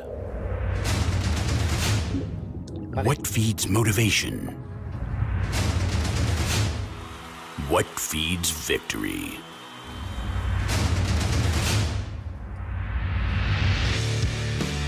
With the most advanced scientific research, with the quality of the best ingredients, protecting people's health without banned substances and with transparency. Crown Sport Nutrition, your personal best brand. I don't know even.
Okay, so let's continue with this summit, and we are going to speak to Dr. Carolina Perea. We're going to speak about management and the different department functions at the academy. And let me introduce Carolina. She's the co-manager of the master's program. Hello, Carolina. Thanks for being with us. Hi, Guillermo. How are you doing? Well, thank you very much. Thanks for giving me the possibility of being here. Thanks for having me, and it's great to share some of the things that we do at the nutrition department in the club. So it's great to have you here, and the floor is all yours. So go ahead. Thank you. Thank you. So good afternoon, everybody. As Guillermo has said, I'm Carolina Perea. I'm the academy nutritionist of the male academy, the men academy. We have a women academy too, and I'm going to tell you about the functions that the nutrition department has in the club and how we manage it. I'm saying that I'm going to be brief because in the end, well, we are running out of time, and they've asked me to try to summarize so that we can give some time for questions. So if you have any remark, any doubt, whatever, I would be delighted to solve it. Okay, so let's get started with it.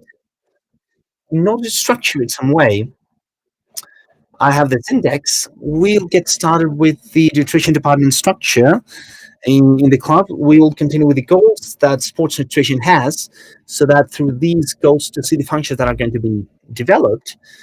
And we'll see one day of planning and organization of the team. In this case, we'll see the academy, the second team, the Real Madrid Castilla, who's a senior professional team, so that you can see that out of everything that I'm going to tell you, compared to the real facts, there's a lot of difference. So let's start with the structure. The nutrition department is not a department that is isolated, okay? So it's included in the medical service of the club, as the other departments like medicine, nursery, psychology, physiotherapy, or podology. What does this mean? That we will all depend on the doctor. They will be our role models, so to speak. So in every department, we have different functions, but in the end, we need to take into account and we need to go to the doctor, okay? And we go all hand in hand every time that we make a decision. We take everybody's opinion into account. So regarding the academy, to phase where we're going to act on, we have the men academy that has 16 teams. We have professional teams. We have Castilla and Juvenile A. They are playing at hard division. We have Juvenile team, B and C, 2 more teams.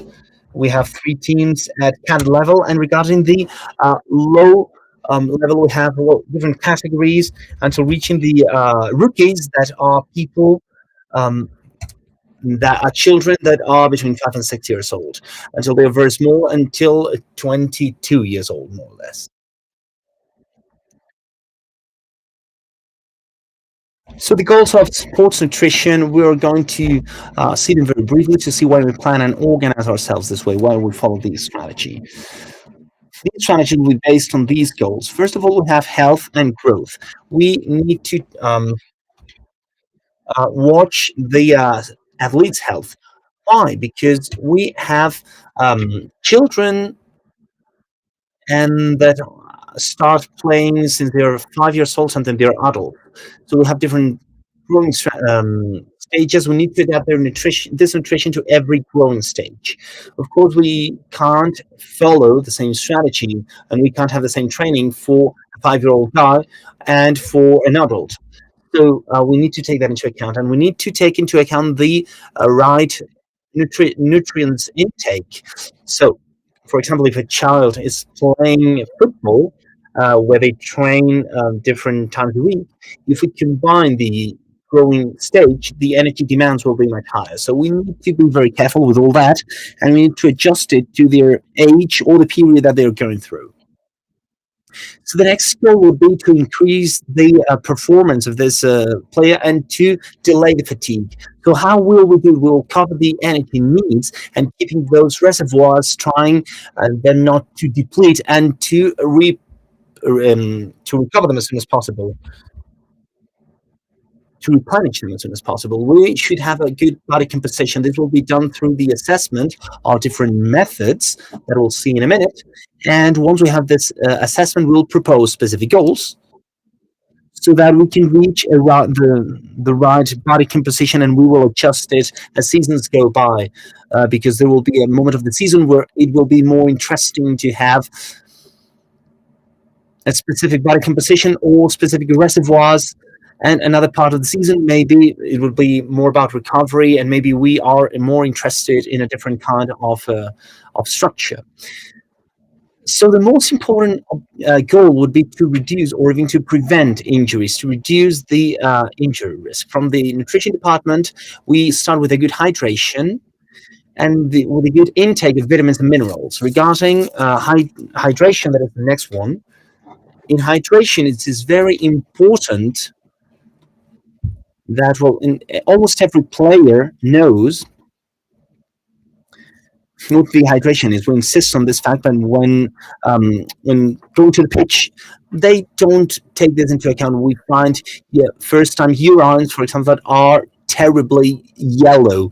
I'm not a doctor, but I see it now. See, I think that this person should check in. So we need to insist on the hydration. On this slide, I've tried to include some of these infographies that we give the players after the training, and we insist on the pre-season at the end of the season, when the environmental conditions are the right ones, and we convey these ideas to control dehydration.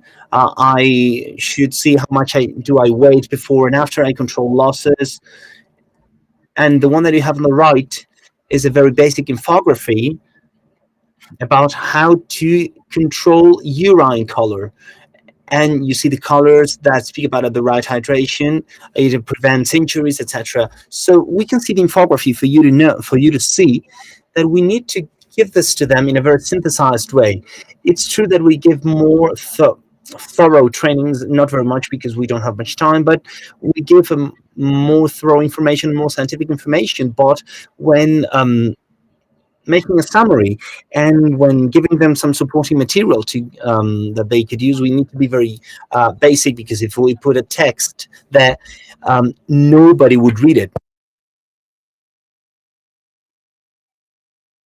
So once we've seen these goals, we'll see what are the functions that the nutrition department has to follow. So first of all, we have nutritional education. Regarding nutritional education, well, that's the foundation and will always be of the sports nutrition in football, no matter it is a 5-year-old kid or an adult. Why? Because if you don't have a basic nutritional education, we can't go anywhere. If you don't know what healthy food is, if you don't have right pattern, it makes no sense that we start to speak about supplementation, or that we even speak about how should I recover after a game. So if you're not doing it correctly, or the basic food is not right, we're not doing anything. So the advantage that we have is that players that start since they're very, very young, well, they already have done all this. When they are at Real Madrid, Castilla, or at higher teams, we have worked on on all this, and we are speaking to players that have very good foundations, and we can even move on. And we can speak about different proteins with 5, 6, or 7 years old. They don't know anything about this. Another function would be to assess the nutritional condition of every player, to intervene on their nutritional pattern in order to improve their health and performance. If required, we should develop protocols, action protocols, to manage all the journeys, and we should intervene at the academy residency. Regarding nutritional education, as I've told you, what we do in the club is to do it through trainings. We do these differently. First of all, we have talks that are during the whole season.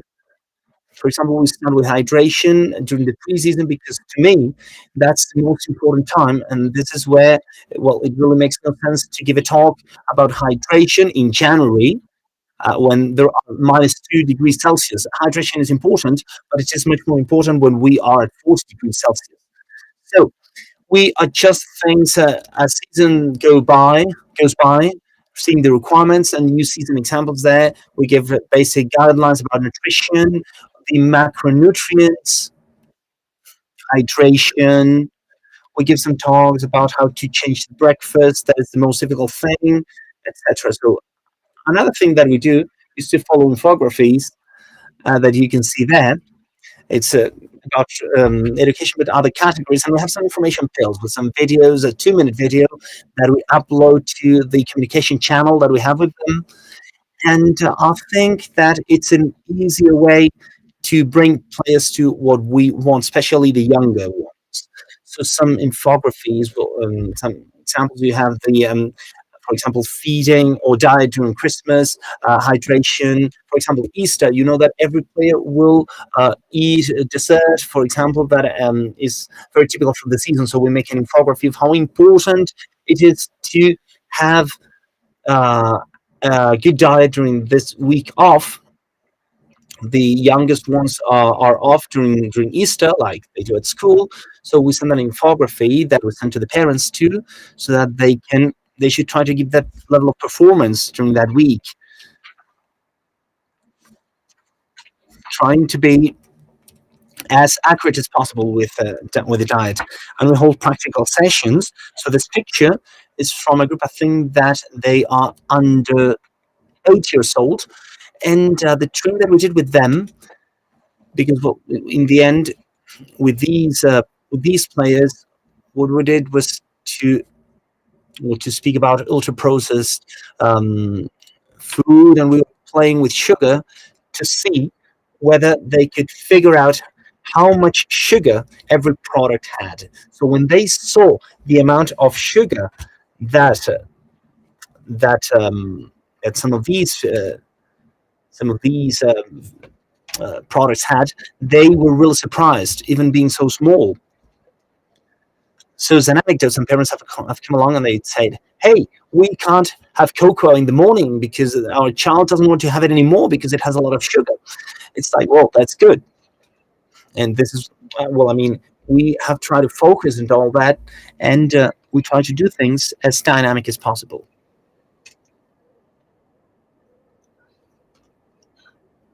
And it's very important to develop strategies with the technical staff too. Why? Because in the end, if you give recommendations, but the technical staff and the coaches don't go hand in hand with you, you won't do anything with that player, especially at early ages, where what the coach is the flagship and the role model for them. So we always need to go hand in hand. We are trying to use these trainings, these games to say who's a winner, and that this winner should have a reward at pitch level. So they are relating how important diet is with the performance on the pitch, and the coach participates in these trainings is the one who conveys the player the prize, the award, and we are showing the player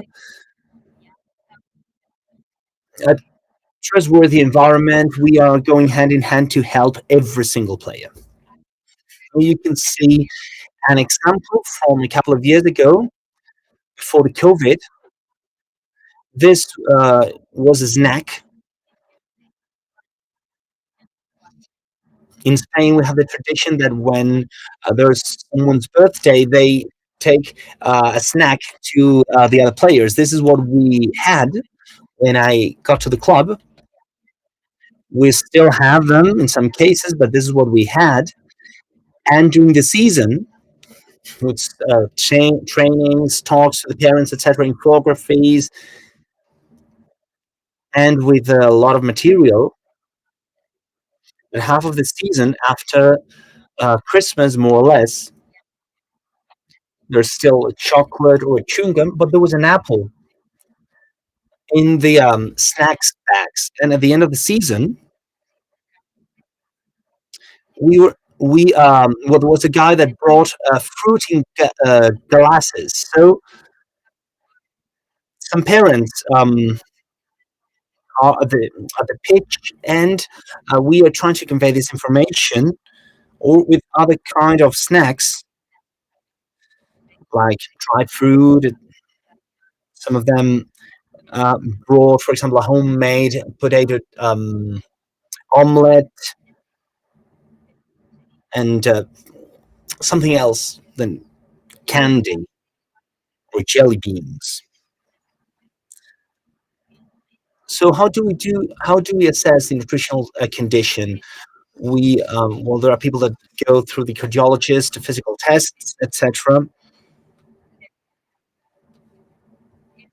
and physiotherapy. So we make our nutritional assessment. We'll do it with food frequency registers and a week register.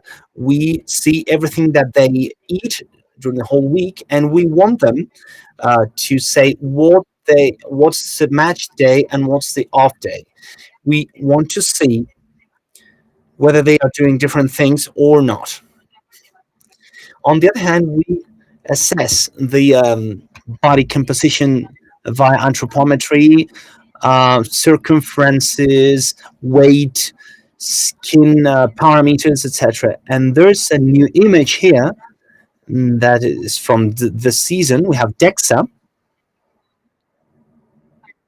It's a team to measure the body composition. It is more accurate. It's some kind of XR picture where we can see the different parts of the body: fat mass, bone mass, muscle mass. And we see that as far as there's a little bit of radiation, and we don't have reference values to compare them. We are using them using it for injured players. So with all this information, we make a final report of every player. Of course, this report has been written down by every department from the medical service, and a goal is set for this player. As soon as we have the report, we move to the intervention, the nutritional intervention. This intervention will always be individualized and based on that assessment. It's true that here on the right, you have an example of recommendations and menus that we give to the players. It's true that we have some recommendations that we see in protocols. We have a basic diet protocol, some basic recommendations that will be given on the first day they arrive here, both for parents and players. But depending on every register, we will individualize every single diet. So a goal is set. We give the material to reach this goal, and there are frequent reviews. Of course, these reviews will be more frequent among people that have a more specific goal. There are children that will see that their diet is quite healthy, quite right, and they have a good body composition. Well, of course, the reviews will be won't be so frequent.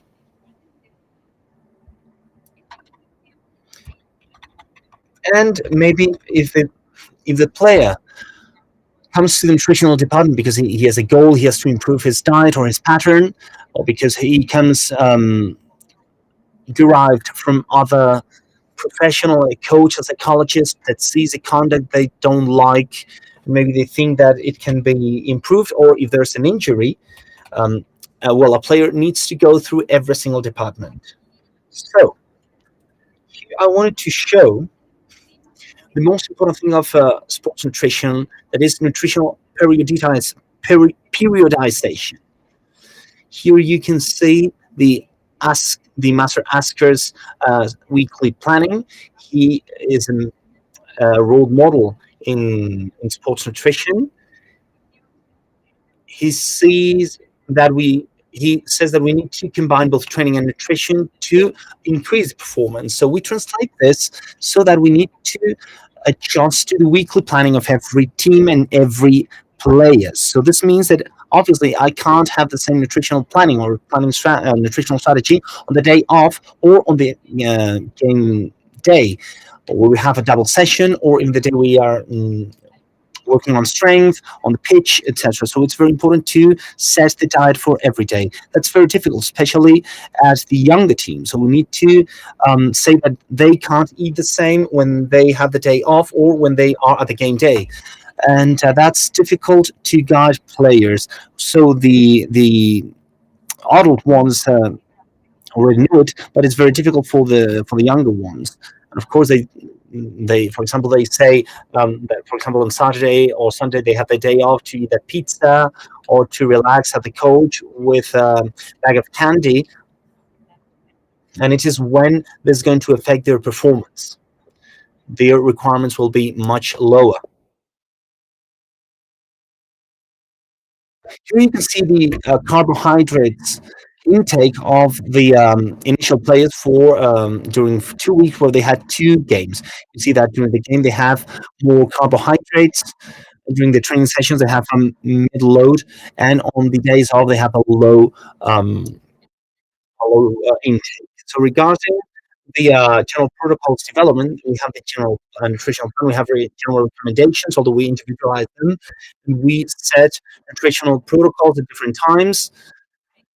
For example, what you have to eat before the training session, when you are competing, how to replenish your reservoirs, etc. So, during if you are injured, for example, we have a protocol for them, and we need to adjust it for every injury, because not every injury is the same intensity. They don't last the same, but we have a written protocol about what we are going to do, and we need to follow this protocol. And of course, we need to have supplementation strategies and protocols. Of course, supplementation in the club only happens in senior professional teams. In the academy, we don't use supplementation, but we use nutritional education. Regarding supplementation, we shouldn't reverse this supplementation pyramid. We should start with a balanced diet with the foundations of nutritional education, followed by sports nutrition. Sorry, and we need to have a complement or supplement to this balanced diet.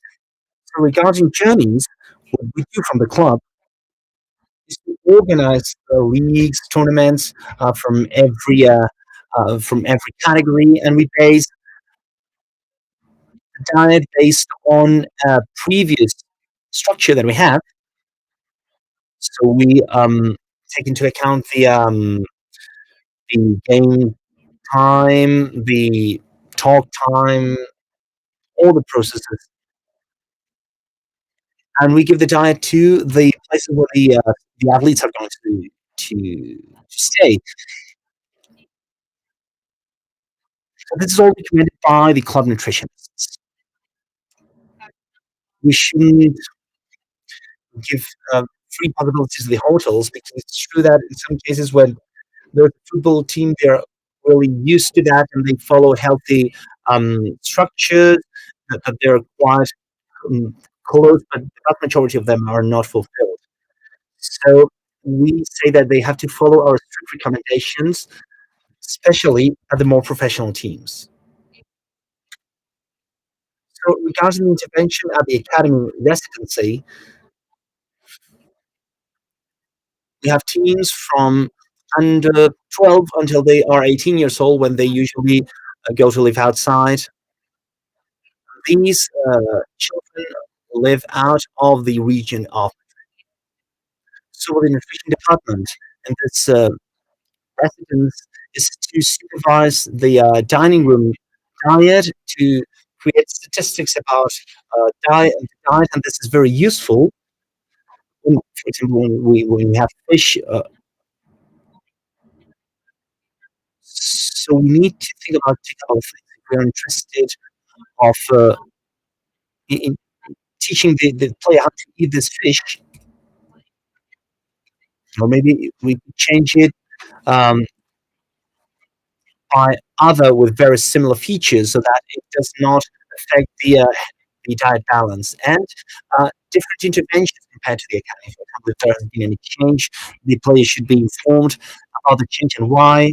We give them information about the weekly menus, infographies. Here you have an example of why the cocoa with sugar was replaced by pure cocoa. And we'll see the organization and planning in the second team, so that you can see the daily routine. That is the most interesting thing, so to speak. The daily organization would be, well, they get to the locker room, and the first thing they do is to see how much they weigh. In this case, I'm there. So we have a wellness survey. We ask them, how do you feel? Did you sleep well? So that we can adjust the training training section to this survey. The next thing we do is supplementation.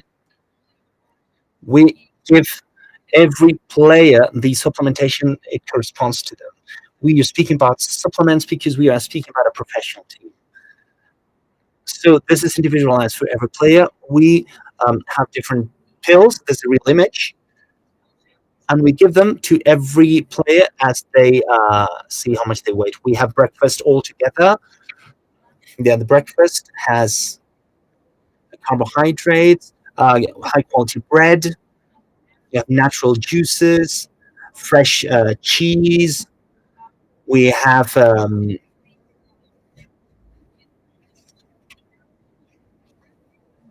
cold meat. We have coffee. We have olive oil. We don't have any kind of sugar product. We don't have any kind of bun.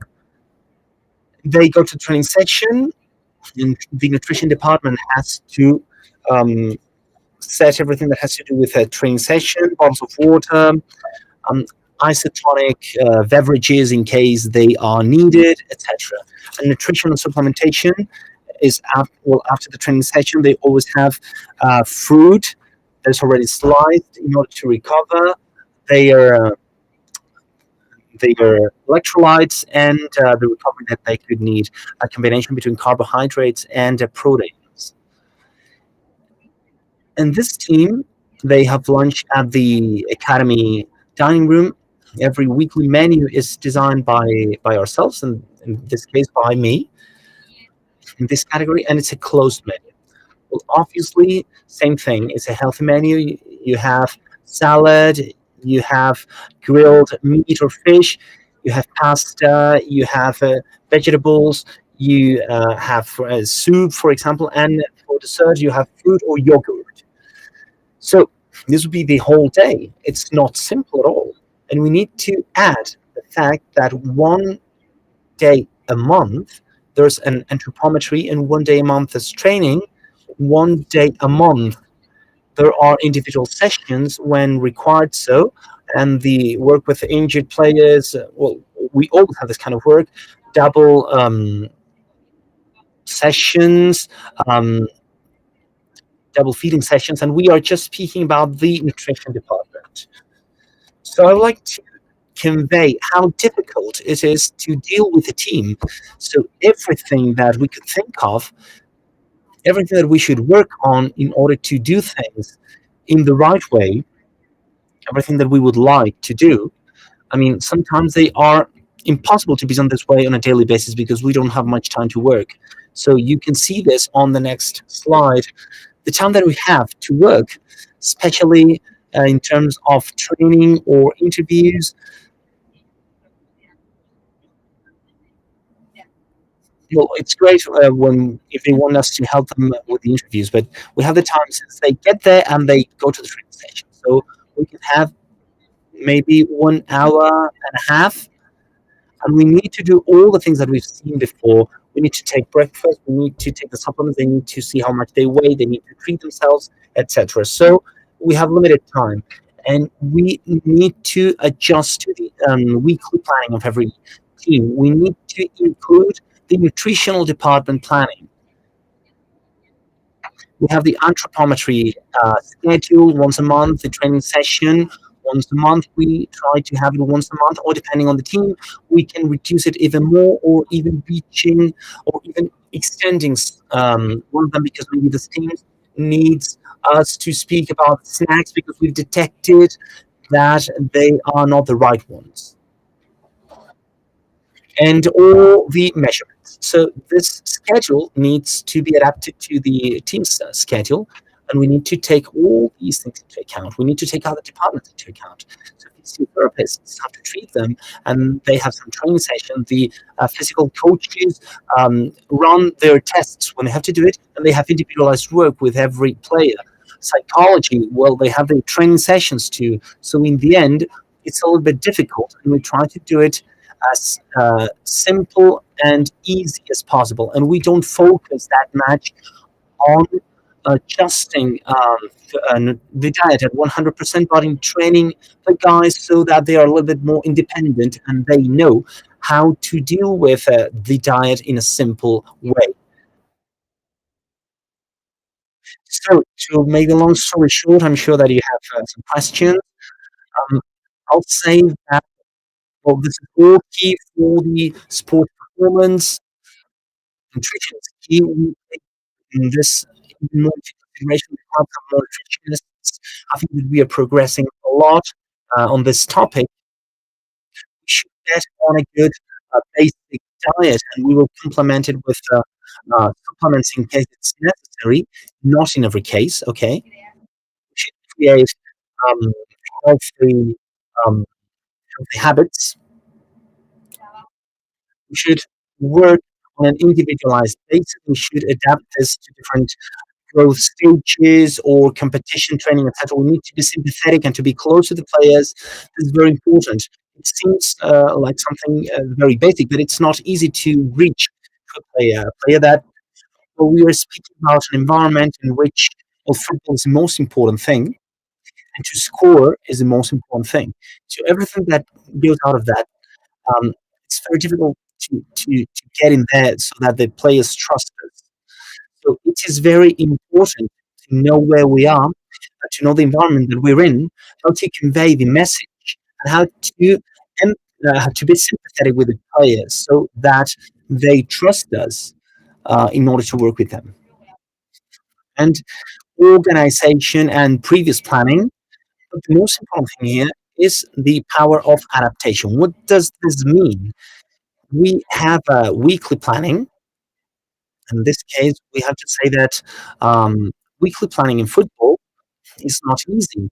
I mean, you get temporary planning because we have a very big academy. So it's provisional um, planning with one week in advance, but it will have a couple of changes minimum during the week. So the planning is updated on a daily basis, sometimes on a minute basis. Maybe tomorrow we won't have a session, but we will have a session because this and this and that. So we need to adapt to what's next and to what emerges. For example, there's a scheduled training and we don't deliver it. Maybe it has been scheduled this way, but we have to make it more dynamic for 2 minutes because it's the time that we have. So that's very important, to be adaptable to every situation. And last but not least, the multidisciplinary actions, as we've said at the beginning, the relationship and the fact of living together, to constantly interact with every department from the medical service and the technical staff, so that the players see this relationship. They can feel it, that they can see that we are in touch, that they are supporting ourselves, and the only thing we want is to improve the player's performance. And with this, that's it. Thank you for your attention. I hope that I've contributed um, interesting things so that you can see what we do in the club in nutrition. And well, we have a couple of minutes for any question that could be interesting for you, or any remarks that you could have. Great, Carolina, thank you very much. See, as we have 1 minute for questions. For example, Alex Barron asks us, what's the recommended amount in terms of carbohydrates and proteins after the training session? If you can give us figure. after what kind of training session? Yeah, that's the point. That's the point. So maybe it would be a pre-game training session. Maybe it's a little bit lighter. It's not so intense, and the amounts can be different. Maybe it has more to do with recovery, right? Yeah, maybe yes, because it's a carbohydrate and protein after the training session. So we do the 3-1 relation, which is 1 of protein, 2 carbohydrates, and it's more or less around 50 grams. This is super general. We have some players that are between 50 kilos to 90. Yeah, so the quantities depend. The ideal thing would be 3-1, but for example, we could use the 1-1 for the players that want to have less percentage of fats. Yeah, and we have another question related to this part from Pablo Felipe Martin. The recovery after training, do you always use the same when it comes to carbohydrates and protein, or you use more than one? If you have some alternatives, maybe because a player wants to change. Yeah, it's what I was telling you. We don't use the same for every player. The ideal thing would be for them to use the ones they need. And we change depending on the type of session. If we double the session, we have more load. If it's pre-season, we do more double seasons. And in the evening session, we don't do the 3-1, for example, because they've eaten, they have recovered. So yeah, maybe we give them a recovery, but with creatine, arginine, glutamine, without any carbohydrates. There's another question here. Maybe it's general, but maybe you can give us some answer. Marco Aguirre said that is it recommendable to give nuts to kids? Well, depends on the age. Nuts are not recommendable until advisable until they are 6, but maybe because they aren't able to swallow them. You can have them as powder and give them since they are born. Um, Nuts are very healthy fats. We have nothing against them. Okay, great. And one last, Germán Gómez Albarracín says that if you suggest, if we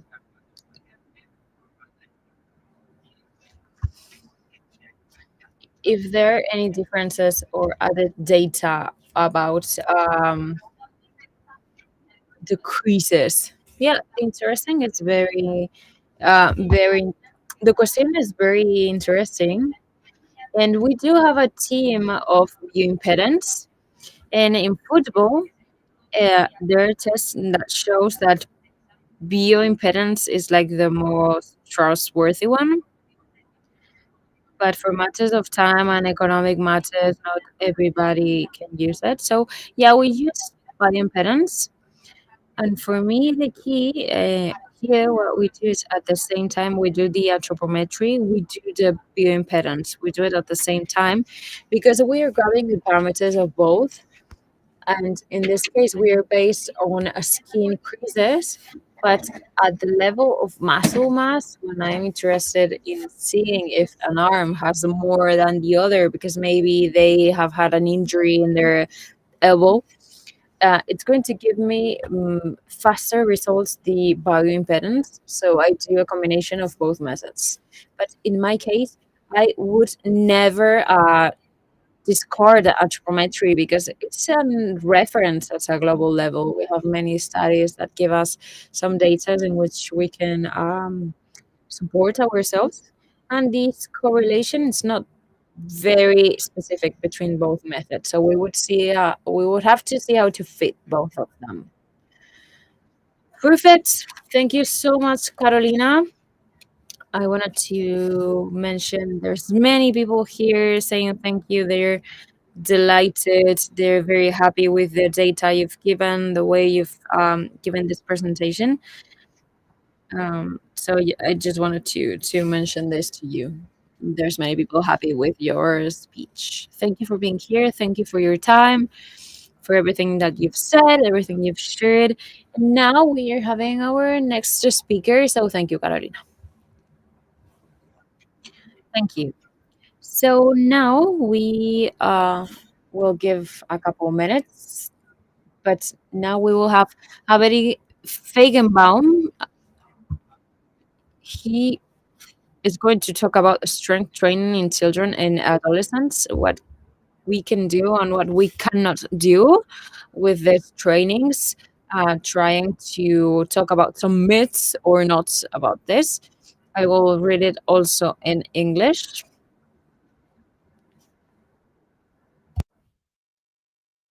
So we're going to take a couple minutes and we are coming back with Avery.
feeds effort?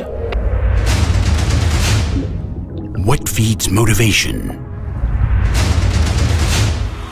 What feeds victory?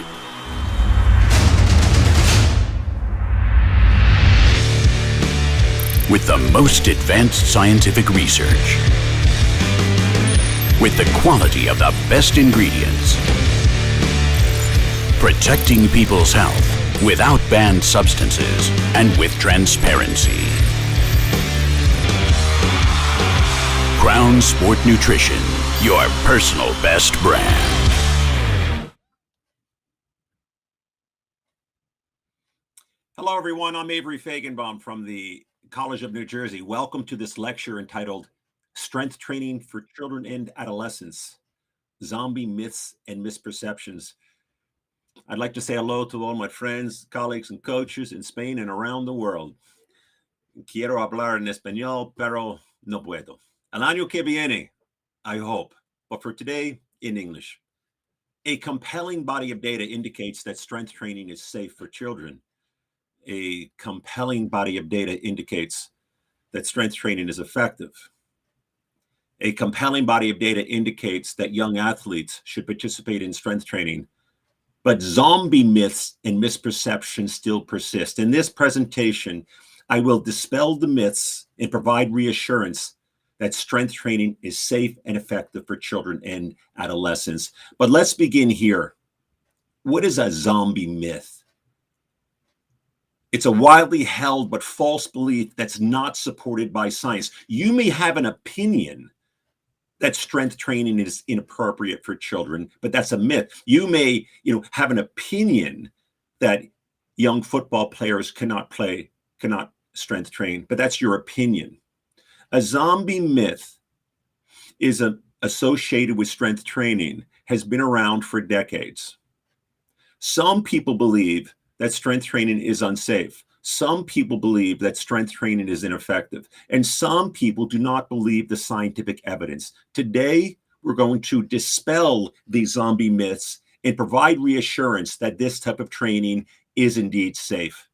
I wish I could see you in person, because if I was to ask you, how many of you have heard the myth that strength training is dangerous or unsafe for children, I'm sure you would raise your hand. If we start here, we realize that strength training can be valuable, strength training can be beneficial, and strength training can be part of a young athlete's training program. Sometimes they use light loads, sometimes they use heavy loads, but strength training can be part of long-term athletic development. I've been studying resistance training for a long time. That's a photo of me back in the 1990s.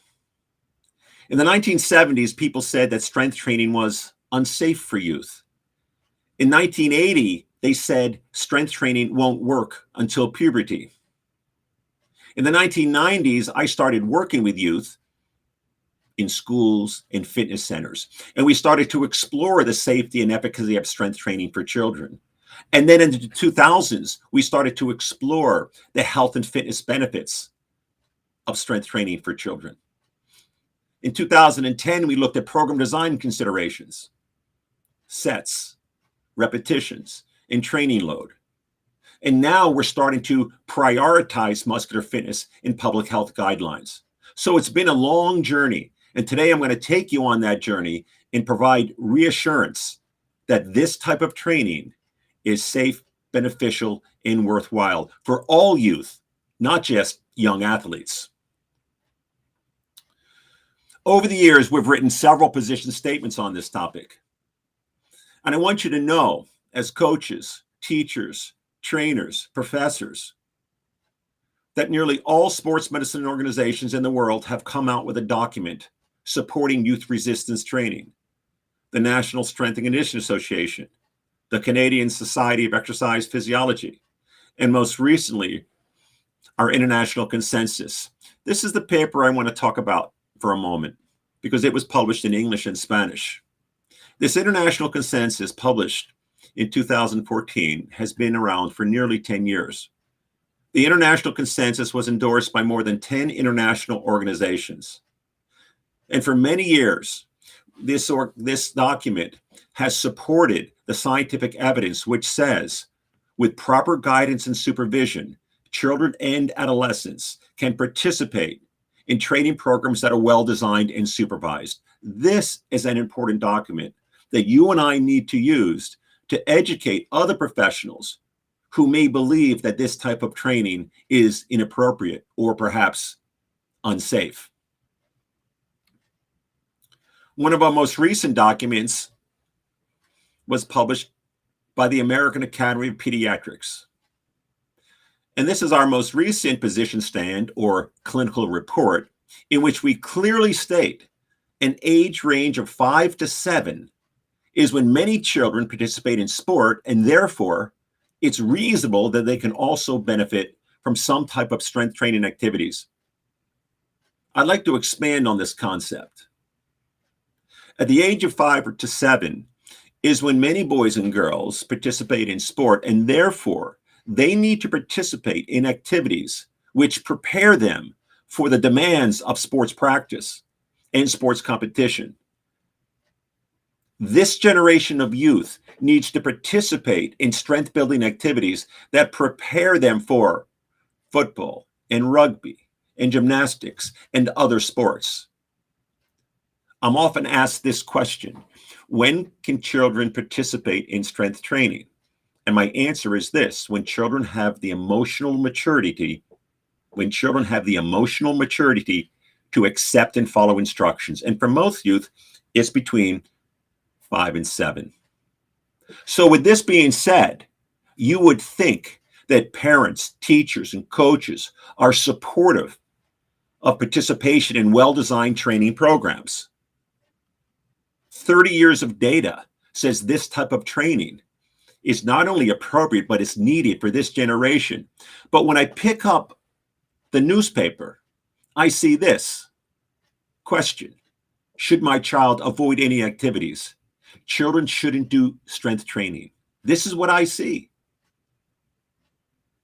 When I pick up Time magazine, I see this: plyometrics can wreak havoc on the skeletal system, particularly the growth plate. When people read newspapers and magazines, they see this, and this continues to propagate what I call zombie myths. This is not based on science. This is an opinion. But as coaches, teachers, and trainers, we need to base the design of our training programs on science and give our young athletes what they truly need, which is strength training. Last year, I wrote this for the British Journal of Sports Medicine. I identified the mythology of youth resistance training, what I refer to as the 5 myths associated with youth resistance training. The myth that strength training will stunt bone growth. That is false. Resistance training will make the bones of children stronger. Resistance training is only for young athletes. False. Resistance training can benefit all boys and girls, including those who are sedentary or those who are overweight. We should wait until age 12. False. Boys and girls who can accept and follow instructions, typically around age 5 or 7, are ready for some type of strength training. Girls will get bulky if they strength train. False. Girls can certainly increase their strength, yet without adequate levels of testosterone, they will not develop bulky muscles. I heard strength training is unsafe for children. All physical activity carries some degree of risk. Football, field hockey, ice skating, every activity has some degree of risk. With qualified supervision and instruction, no evidence indicates that strength training is riskier than other activities in which boys and girls participate. These are the zombie myths we must dispel. When you think about resistance training for children, resistance training truly is medicine. If you could put the benefits of resistance training into a pill, I think it would be a widely prescribed medication for children. Why? Strength training, of course, can increase strength and power. Strength training can increase bone mineral density. As you will see today, strength training can improve motor skills, such as jumping, sprinting, throwing, and kicking. You will see today that boys and girls who are stronger are more likely to participate in moderate to vigorous physical activity. Boys and girls who are stronger have an improvement in metabolic health, notably a decrease in insulin resistance. Boys and girls who are stronger suffer from less anxiety and less depression. Boys and girls who are stronger have an increase in injury resistance. That is, they are less prone to injury. And resistance exercise is part of all long-term athletic development programs. One mode of training offers both health, skill, and performance-related benefits for youth. So what's the problem? As we look at youth physical activity guidelines, we have to answer these questions: how much and what type?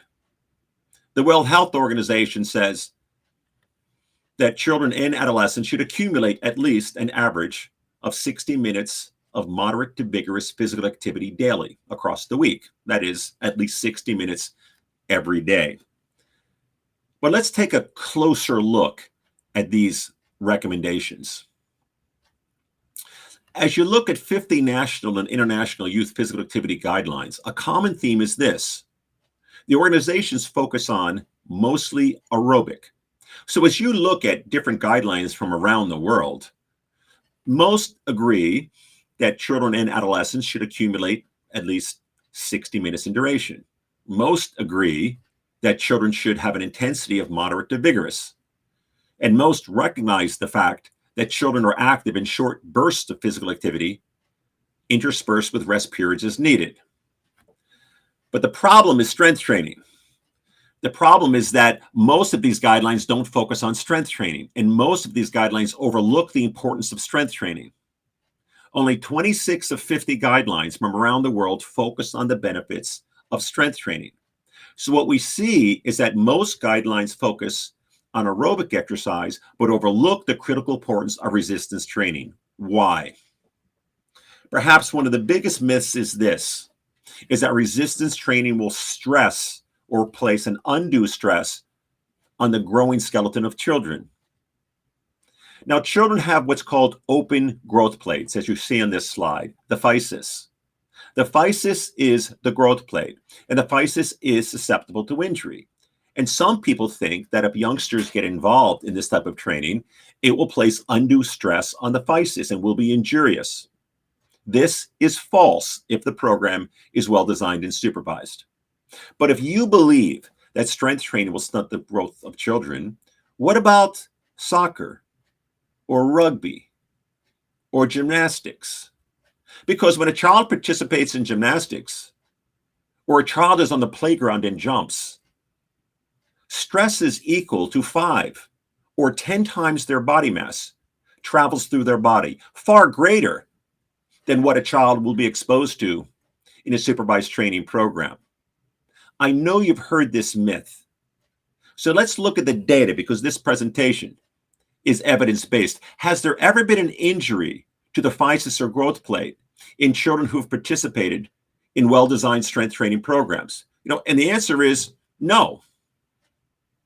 It's a concern because the growth plates of children are open, but injury to the growth cartilage has not been reported in any prospective youth strength training study with guidance and instruction.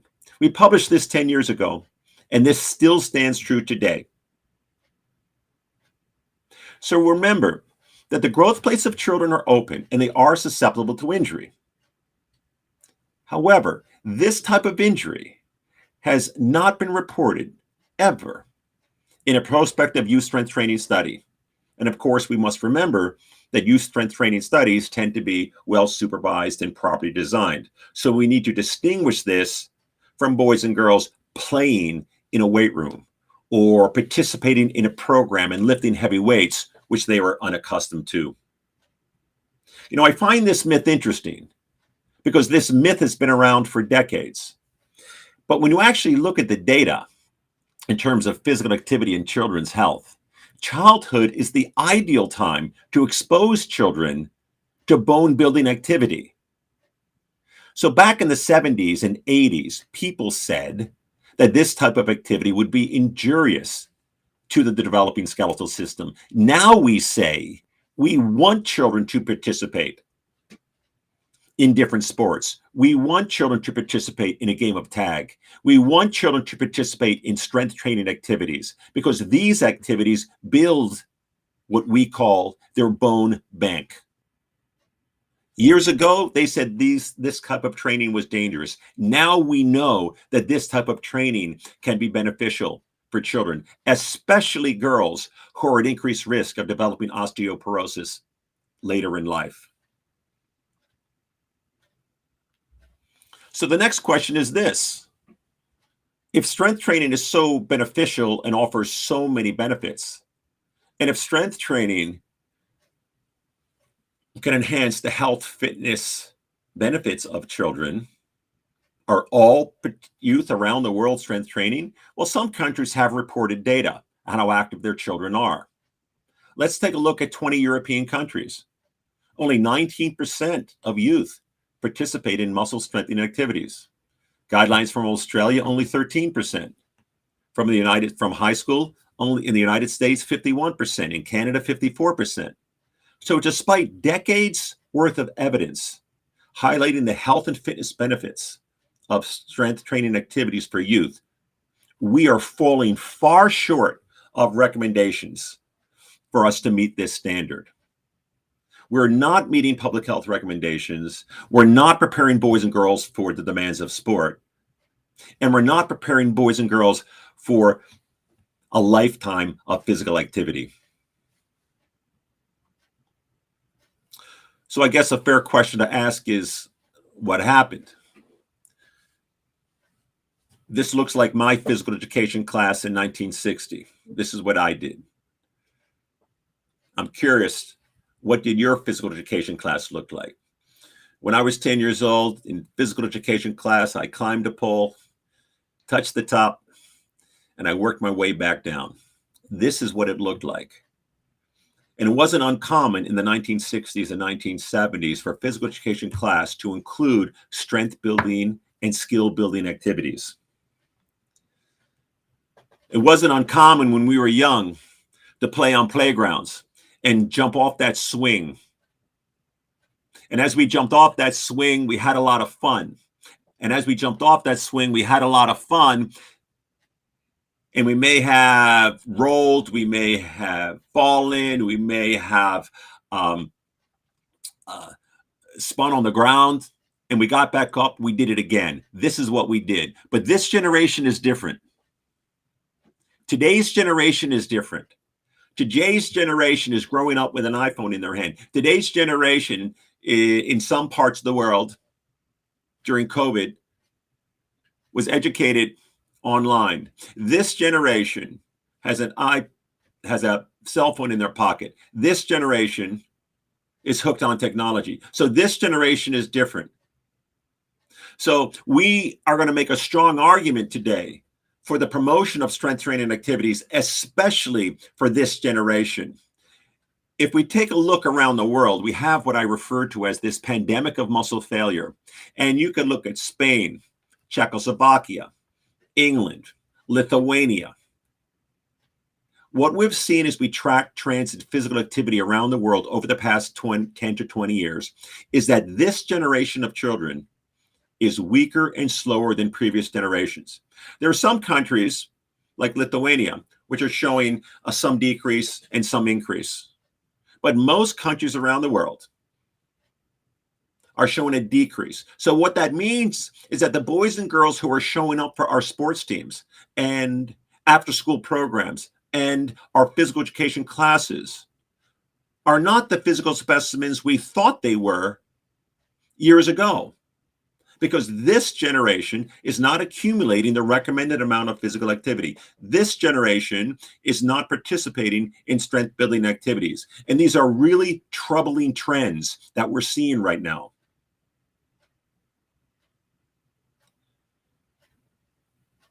One of my favorite books on this topic was written by legends in the field, Robert Molina, Claude Bouchard, and Oded Bar-Or.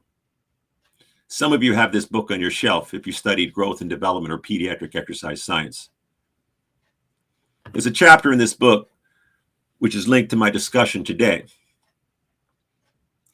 Regardless of your age, strength is an essential component of motor performance. Regardless of your age, a certain level of muscular strength is necessary to carry out a task. It doesn't matter if you're 6 or 60. A certain amount of strength is needed to jump, hop, and skip. A certain amount of strength is needed to get out of a chair. A certain amount of strength is needed to climb a flight of stairs. So you and I could have a conversation about program design considerations. You and I could have a conversation about the appropriateness about different combinations of sets and reps. You and I could have a conversation about the type of exercises children perform. But what you and I have to agree on is that strength is essential. It's not optional, it's essential. And since public health guidelines indicate that this generation of youth are weaker, we need to prepare boys and girls for the demands of this activity. Some interesting data has shed light on this. Global Matrix 4 looks at the physical activity habits of boys and girls around the world. Global Matrix 4 included over 50 different countries. And the goal was this: how many children in a given country, including yours, accumulated at least 60 minutes of moderate to vigorous physical activity daily? I have a question for you before I continue. I want you to think back to when you were 10 years old. If I was to ask you, when you were 10, how much physical activity did you accumulate all day? Perhaps you walked to school. Perhaps you had physical education in recess. Perhaps after school you played outside for 2 or 3 hours. Here's my guess, for those of you who are in your 30s, 40s, and 50s. My guess is that when you were 10, you accumulated 2 or 3 hours of physical activity every day. What about today's youth? The average score around the world is a letter grade of D. Only 27 to 33% of youth around the world accumulate 60 minutes of moderate to vigorous physical activity daily. And that could include walking to school, sport, riding a bike, playing with a ball. So this is not focusing on sports participation or active transportation. This asks the question based on accelerometer data: are you accumulating 60 minutes throughout the day? So it's fair to say that we are failing miserably. In fact, when you look at the best epidemiologists who study this, our traditional approach for activating children, adolescents, and adults has, which I've circled in red here, been unsuccessful. So this isn't me. These are some of the top epidemiologists in the world. When you look at global trends in physical activity, it's fair to say that in most countries around the world, our efforts have been unsuccessful. So it's fair for me to ask this question: well, what are we doing wrong? And what is the problem? Well, first, physical activity tends to decline early in life. Up until the age of about 5 or 6, in most countries throughout the world, children are somewhat active. But around age 6 or 7, that's when we begin to see a decline in physical activity. This is an important point. Physical activity in youth begins to decline about age 6 or 7. So if we wait until 15 or 20, we are too late. If you and I, as coaches, teachers, trainers, researchers, scientists, professors, if we truly want to prepare boys and girls for a lifetime of physical activity, our interventions need to start early. Let's stop the decline in physical activity. Let's prevent the decline in physical activity from ever happening in the first place. In today's presentation, there are a few key take-home points I've mentioned so far, and I've highlighted the potential benefits of resistance training. But this is an important one. Based on new data, if we wait until adolescence to intervene, we are 10 years too late. If we wait until adolescence to prepare boys and girls for sport, we're 10 years too late. If we wait until adolescence to introduce youth to resistance training, we're 10 years too late. If we wait until adolescence to spark a love of physical activity in boys and girls, we are 10 years too late. We need to intervene early in life, during the primary school years. Why? Because the vortex of muscle failure begins early in life. I call it a vortex because a vortex is difficult to get out of once it starts. So from my perspective, what's truly driving physical inactivity in youth? I'm going to start in the top right. It begins with low levels of muscular strength and poor movement skills, which we see in today's youth. And I share data with you that highlights the fact that this generation of youth are weaker than previous generations. Then children become somewhat disengaged. They lose confidence in their ability. And I refer to this as physical illiteracy. So these are children who lack confidence and competence in their ability to move. What happens next? I'm going to borrow a term from physical therapists, and this term is kinesiophobia. It's an irrational fear of movement. So these are boys and girls who sit on the sidelines, and they actually have a fear of movement. It's an irrational fear. They're unaccustomed to the breathing. They're unaccustomed to their muscles working. They're unaccustomed to what vigorous exercise feels like. And they avoid physical activity. What happens next? Bottom left. They increase screen time because they don't want to embarrass themselves on the football field or in the gymnasium. They engage in poor lifestyle habits. And if they do participate in physical activity, they're more likely to suffer an injury. There's good data to suggest that when inactive children participate in physical education or outdoor play or sport, they're more likely to suffer an injury. Then what happens? These inactive children begin to develop cardiovascular risk factors, such as hypertension or high levels of fasting glucose. Yes, we should intervene during adolescence to help these kids. But from my perspective, it's much more effective if we start early in life, preventing this vortex of muscle failure from ever happening in the first place. For many years, people wrote about strength deficits, and I'm not the first one to address this issue. Back in the 1950s, researchers wrote about development of the sub-strength individual. This topic has been around for a long time. The whole idea of preparing boys and girls for the demands of sport, identifying strength deficits before they appear on the playing field or in the doctor's office. When I talk about strength deficits, you probably think of this. When I talk about strength deficits, you probably think of older adults who have a challenging time walking a flight of stairs or performing activities of daily life. And that is indeed true because strength deficits are readily observed in older populations who need a foundation of muscle strength to perform activities of daily life. Years ago, researchers introduced this term dynapenia into the literature. And they said older individuals like you see here suffer from dynapenia, which literally means a poverty of strength and power. And as men and women in their 60s, 70s, and 80s suffer from dynapenia, they tend to have an inability to perform activities of daily life. They struggle to walk a flight of stairs and do household chores. And for a long time, this was only observed in older populations. But now we see it in children. And I refer to this as pediatric dynapenia. And I call it pediatric dynapenia because this is an identifiable and treatable condition.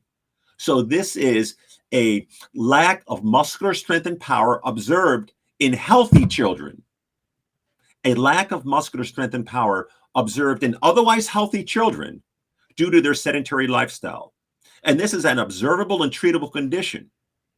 And now there's good data to suggest that children who suffer from pediatric dynapenia have an increased risk of cardiometabolic disease, such as type 2 diabetes. They have an increased risk of all-cause disability later in life, and an increased risk of premature death. Importantly, pediatric dynapenia is an identifiable and treatable condition, which we must identify early in life before children become resistant to our interventions. Why do we need to start early in life? Because muscular strength tracks from childhood to adolescence unless we intervene.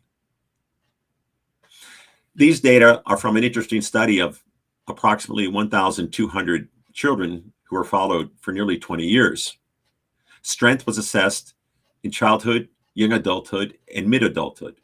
And what the research reported was this, is that children who were stronger became adults who were stronger. The yellow line, children with an average level of strength became adults with an average level of strength. The bottom line is important. Children who are weaker became adults who are weaker. So children will not simply outgrow these strength deficits. We need to intervene. When a parent tells me that their 10-year-old son is unable to perform a push-up or a pull-up, but when the child becomes 11 or 12, he will be okay, my response is that's not true. The child will not simply outgrow these strength deficits, but we must intervene. And we can intervene with interventions such as this. The aim of today's presentation is not to get into the nuances of program design considerations, but I can still focus on the kind of activities that we prescribe, from bodyweight exercises. On the top, you see children with balloon exercises or medicine balls or kettlebells, or the bottom right, you see a weightlifting movements. So there's a variety of tools that we have in our toolbox that would enable us to enhance the health and fitness of these children, beginning at age 5, 6, and 7, and then maintaining participation throughout adolescence. But we must intervene. So remember, this is not just for young athletes, but this is for all boys and girls in our schools and in our community programs. A few years ago, I authored this article for the British Journal of Sports Medicine, and I said that strength was foundational. And I entitled this article, Sitius Altius Fortius, Beneficial Effects of Resistance Training for Young Athletes. But for today's presentation, I'm modifying it. I'm working on an update of this article for next year. And the title will be the same, except I'm going to cross out young athletes, and I'm going to highlight the benefits for all youth, because now we have good data that the kind of training we're talking about today is not just for young athletes, but it's for all youth. And strength is truly foundational. Strength is foundational for all youth. So now we have good data that the boys and girls who are stronger move more.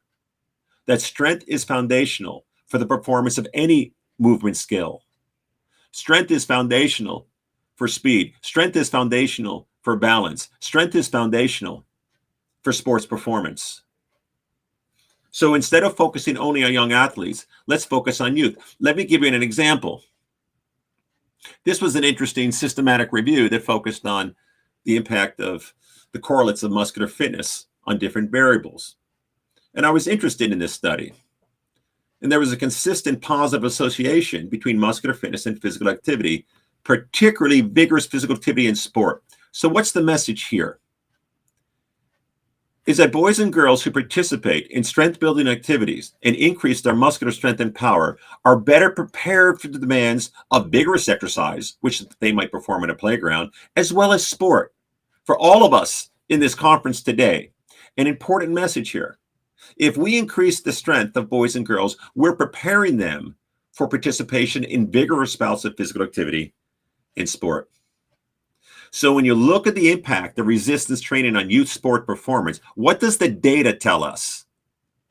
The data says that boys and girls who participate in resistance training run faster, throw a ball further, have an improvement in tennis serve velocity, and swim faster. What we see in the literature is that young athletes who participate in resistance training kick a soccer ball faster, have an improvement in change of direction, have an improvement in running economy, and have an improvement in dynamic balance from resistance training. The question I often get is how much? So back to the study entitled Sitius Altius Fortius. So instead of focusing on young athletes, let's focus on all youth. And perhaps it makes sense to you that if I was to introduce a child to a strength training program, I'd start with 1 or 2 sets with a light load. Then I'd progress to multiple sets with a moderate load. And I would progress, if need be, to a heavier load. But what's important are those stoplights. What's important are the stoplights, because progression in a resistance training program is not necessarily based on chronological age, but progression is based on resistance training skill literacy. So it's not just about their chronological age, but resistance training skill literacy focuses on this. Resistance training skill literacy is a set of foundational skills that boys and girls should develop. And this is where qualified supervision and instruction comes into play. If I'm introducing this child to a resistance training program, her progression will be based on resistance training skill literacy. I'm going to focus on the inside of this circle: posture, stance, balance, range of motion, tempo, and breathing. These are considered foundational for any movement. And then once I develop these skills, I can then focus on fundamental movements, including lower body, upper body push, upper body pull, balance, skill, and coordination. So if this child can do a push-up or a squat or a power clean correctly and understands the basic capacities of resistance training skill literacy, then she's ready to improve. I'm often asked this question: can children lift heavy weights? And the answer is yes. Children can lift heavy weights, but don't build strength on dysfunction. If need be, children can lift heavy weights, not every day, and it should be carefully periodized in a year-long program. But we're going to start with the activation zone, where I focus on neuromuscular control. I'm going to focus on those basic capacities I spoke about 1 minute ago: balance, stance, tempo, range of motion.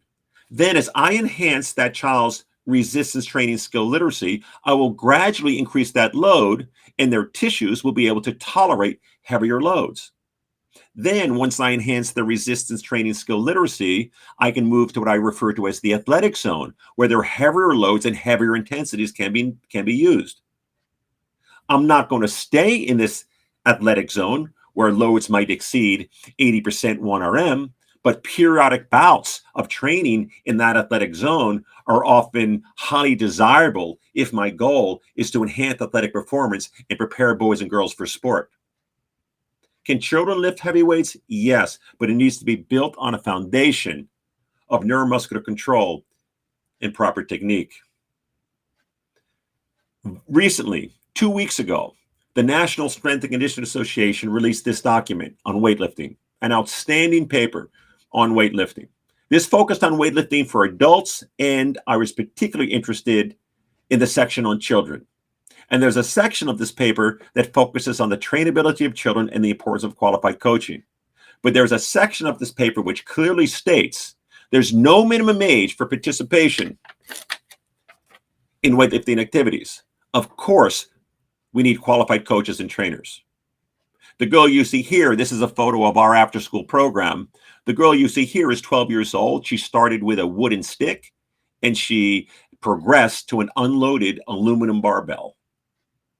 There's no minimum age for teaching these kids how to perform these movements, as long as there's qualified supervision. So what am I really trying to do with this girl? What I'm really trying to do with this girl is build her strength reserve. And the earlier we start, the better. I want you to look at the red arrows. The divergence in performance between weaker children and stronger children widens over developmental time. If we wait until adolescence, that may be okay, but the gap is going to get wider. If we start early in life, we have a greater opportunity to build their strength reserve. And a strength reserve might be used during sport or may not be used during sport to enhance performance and reduce the risk of injury. I think of a strength reserve like money in the bank. Sometimes I need it, sometimes I don't. But as I build that athlete's strength reserve with periodic bouts of heavy lifting, I can enhance their performance and reduce the risk of injury. And the earlier I start, the better. I find it interesting when you look at the sports injury data. When you look at the sports injury data, what you'll see is that strength training is absolutely essential for injury reduction in our young athletes. Strength training is driving the injury reduction we're seeing in youth sport programs. It's not only strength training, it's an integrative training program which includes strength training, proprioception, and balance. These are the interventions that our young athletes need, particularly this generation of youth who tend to be weaker than previous generations. As you look at the injury prevention data, one component that you will always see is resistance training. So the problem is this: as you look at physical activity supported by national guidelines, it's mostly aerobic. But as you look at the type of physical activity found to reduce sports-related injuries, it's neuromuscular. This is the disconnect. This is the problem. And in the words of those epidemiologists, we have been unsuccessful in preparing young athletes for sport because we're overlooking the foundational importance of strength and skill building activities. Earlier, I showed you guidelines from 50 different countries that focus on mostly aerobic training.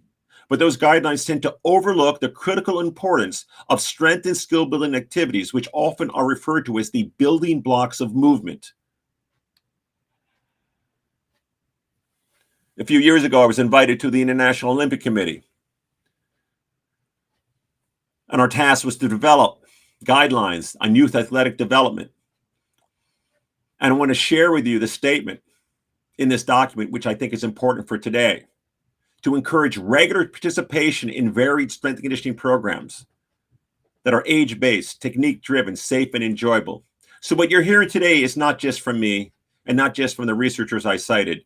These are guidelines from the International Olympic Committee that says this type of training should be part of youth athletic development. So as I come to the end of this presentation, I have a question for you.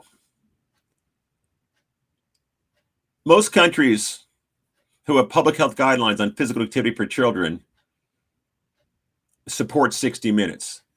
But I want to ask you this question. 60 minutes of what?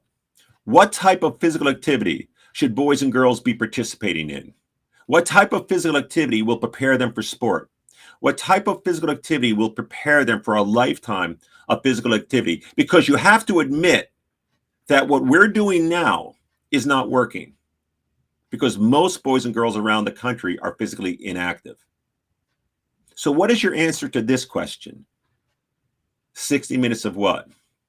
You know, as you look around the world, we start to see that physical activity, whether it's in Portugal or Spain or the United States, you start to see that, the aerobic activities are on the bottom and muscular strength is sort of at the top.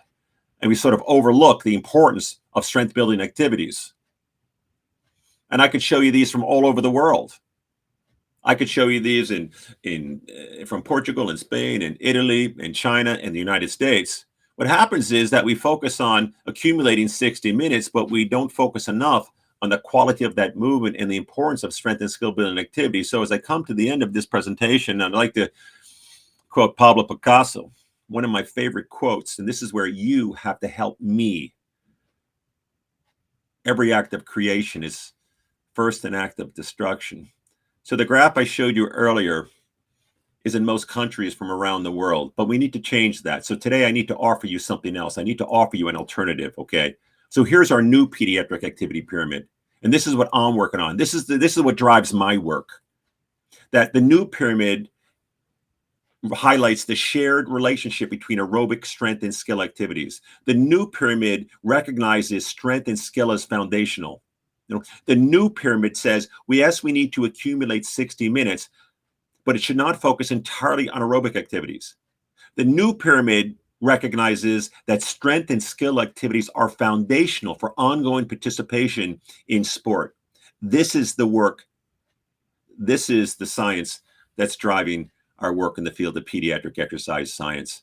But when you think about what I'm doing here, I started with this 50 minutes ago. The kind of concepts we're working with have been around for a long time. We're just reintroducing these concepts because we've gone too far by overlooking the importance of strength training for youth. The myths associated with youth strength training have discouraged participation in this kind of activity. Now, there's one more thing. So in today's presentation, I shared with you the best science available, the best position statements, the best clinical evidence highlighting the importance of resistance training. Some of you might agree and some of you might disagree. But when you look at the science says this type of training is safe. Now, you might think that we're at a place right now where everybody agrees. You may think that this type of training, based on the science, is recognized by everyone. And the answer is no. This was published in the Journal of the American Medical Association last year. And if you can see the bottom with the red arrow, the authors of this report stated that weightlifting is inappropriate for youth. This paper was not published in 1990 or 1980 or 1970. This was last year in a high-impact medical journal. So I want you to know the myths are still alive. And what is interesting, as you look at the red circles, these authors promoted jumping rope and climbing trees and gymnastics. Remember, I mentioned a few moments ago, the stresses placed upon the joints of children in gymnastics far exceed anything I do to boys and girls in the weight room. Yet the authors of this report said, you can participate in gymnastics, but not resistance training. Much work needs to be done. We wrote a follow-up letter to the authors, to the editor of JAMA, and thankfully they published this report. And here's my message for you. There's much more work that needs to be done, and we need to build a consensus between pediatric caregivers, such as pediatricians, youth sport coaches, and fitness professionals. And we need to let the evidence drive what we do and what we say. I'll leave you with this one. You can follow me on Twitter or Instagram, but the take-home message is this. Tell the truth. Folks might have their opinion about youth strength training, but when you and I tell the truth, and when you and I seek advice from fitness professionals, we will be able to share information that's evidence-based. Thank you for the opportunity to share some thoughts with you. I'm coming to the end of this presentation, and I hope to see you all in your countries. Thank you.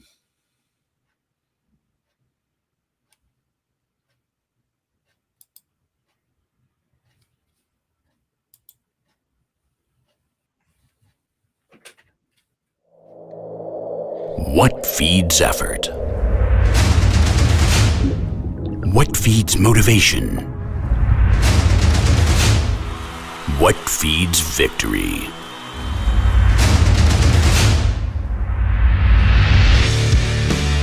With the most advanced scientific research, with the quality of the best ingredients, protecting people's health without banned substances and with transparency. Crown Sport Nutrition, your personal best brand. So Avery, I don't know if you can see me. I can hear you. Yeah. So interesting presentation was there, and I was everything there at the bottom. I appreciate it. Are you in Madrid? Yeah. What is the culture in Spain? If I was to speak with a Spanish parent,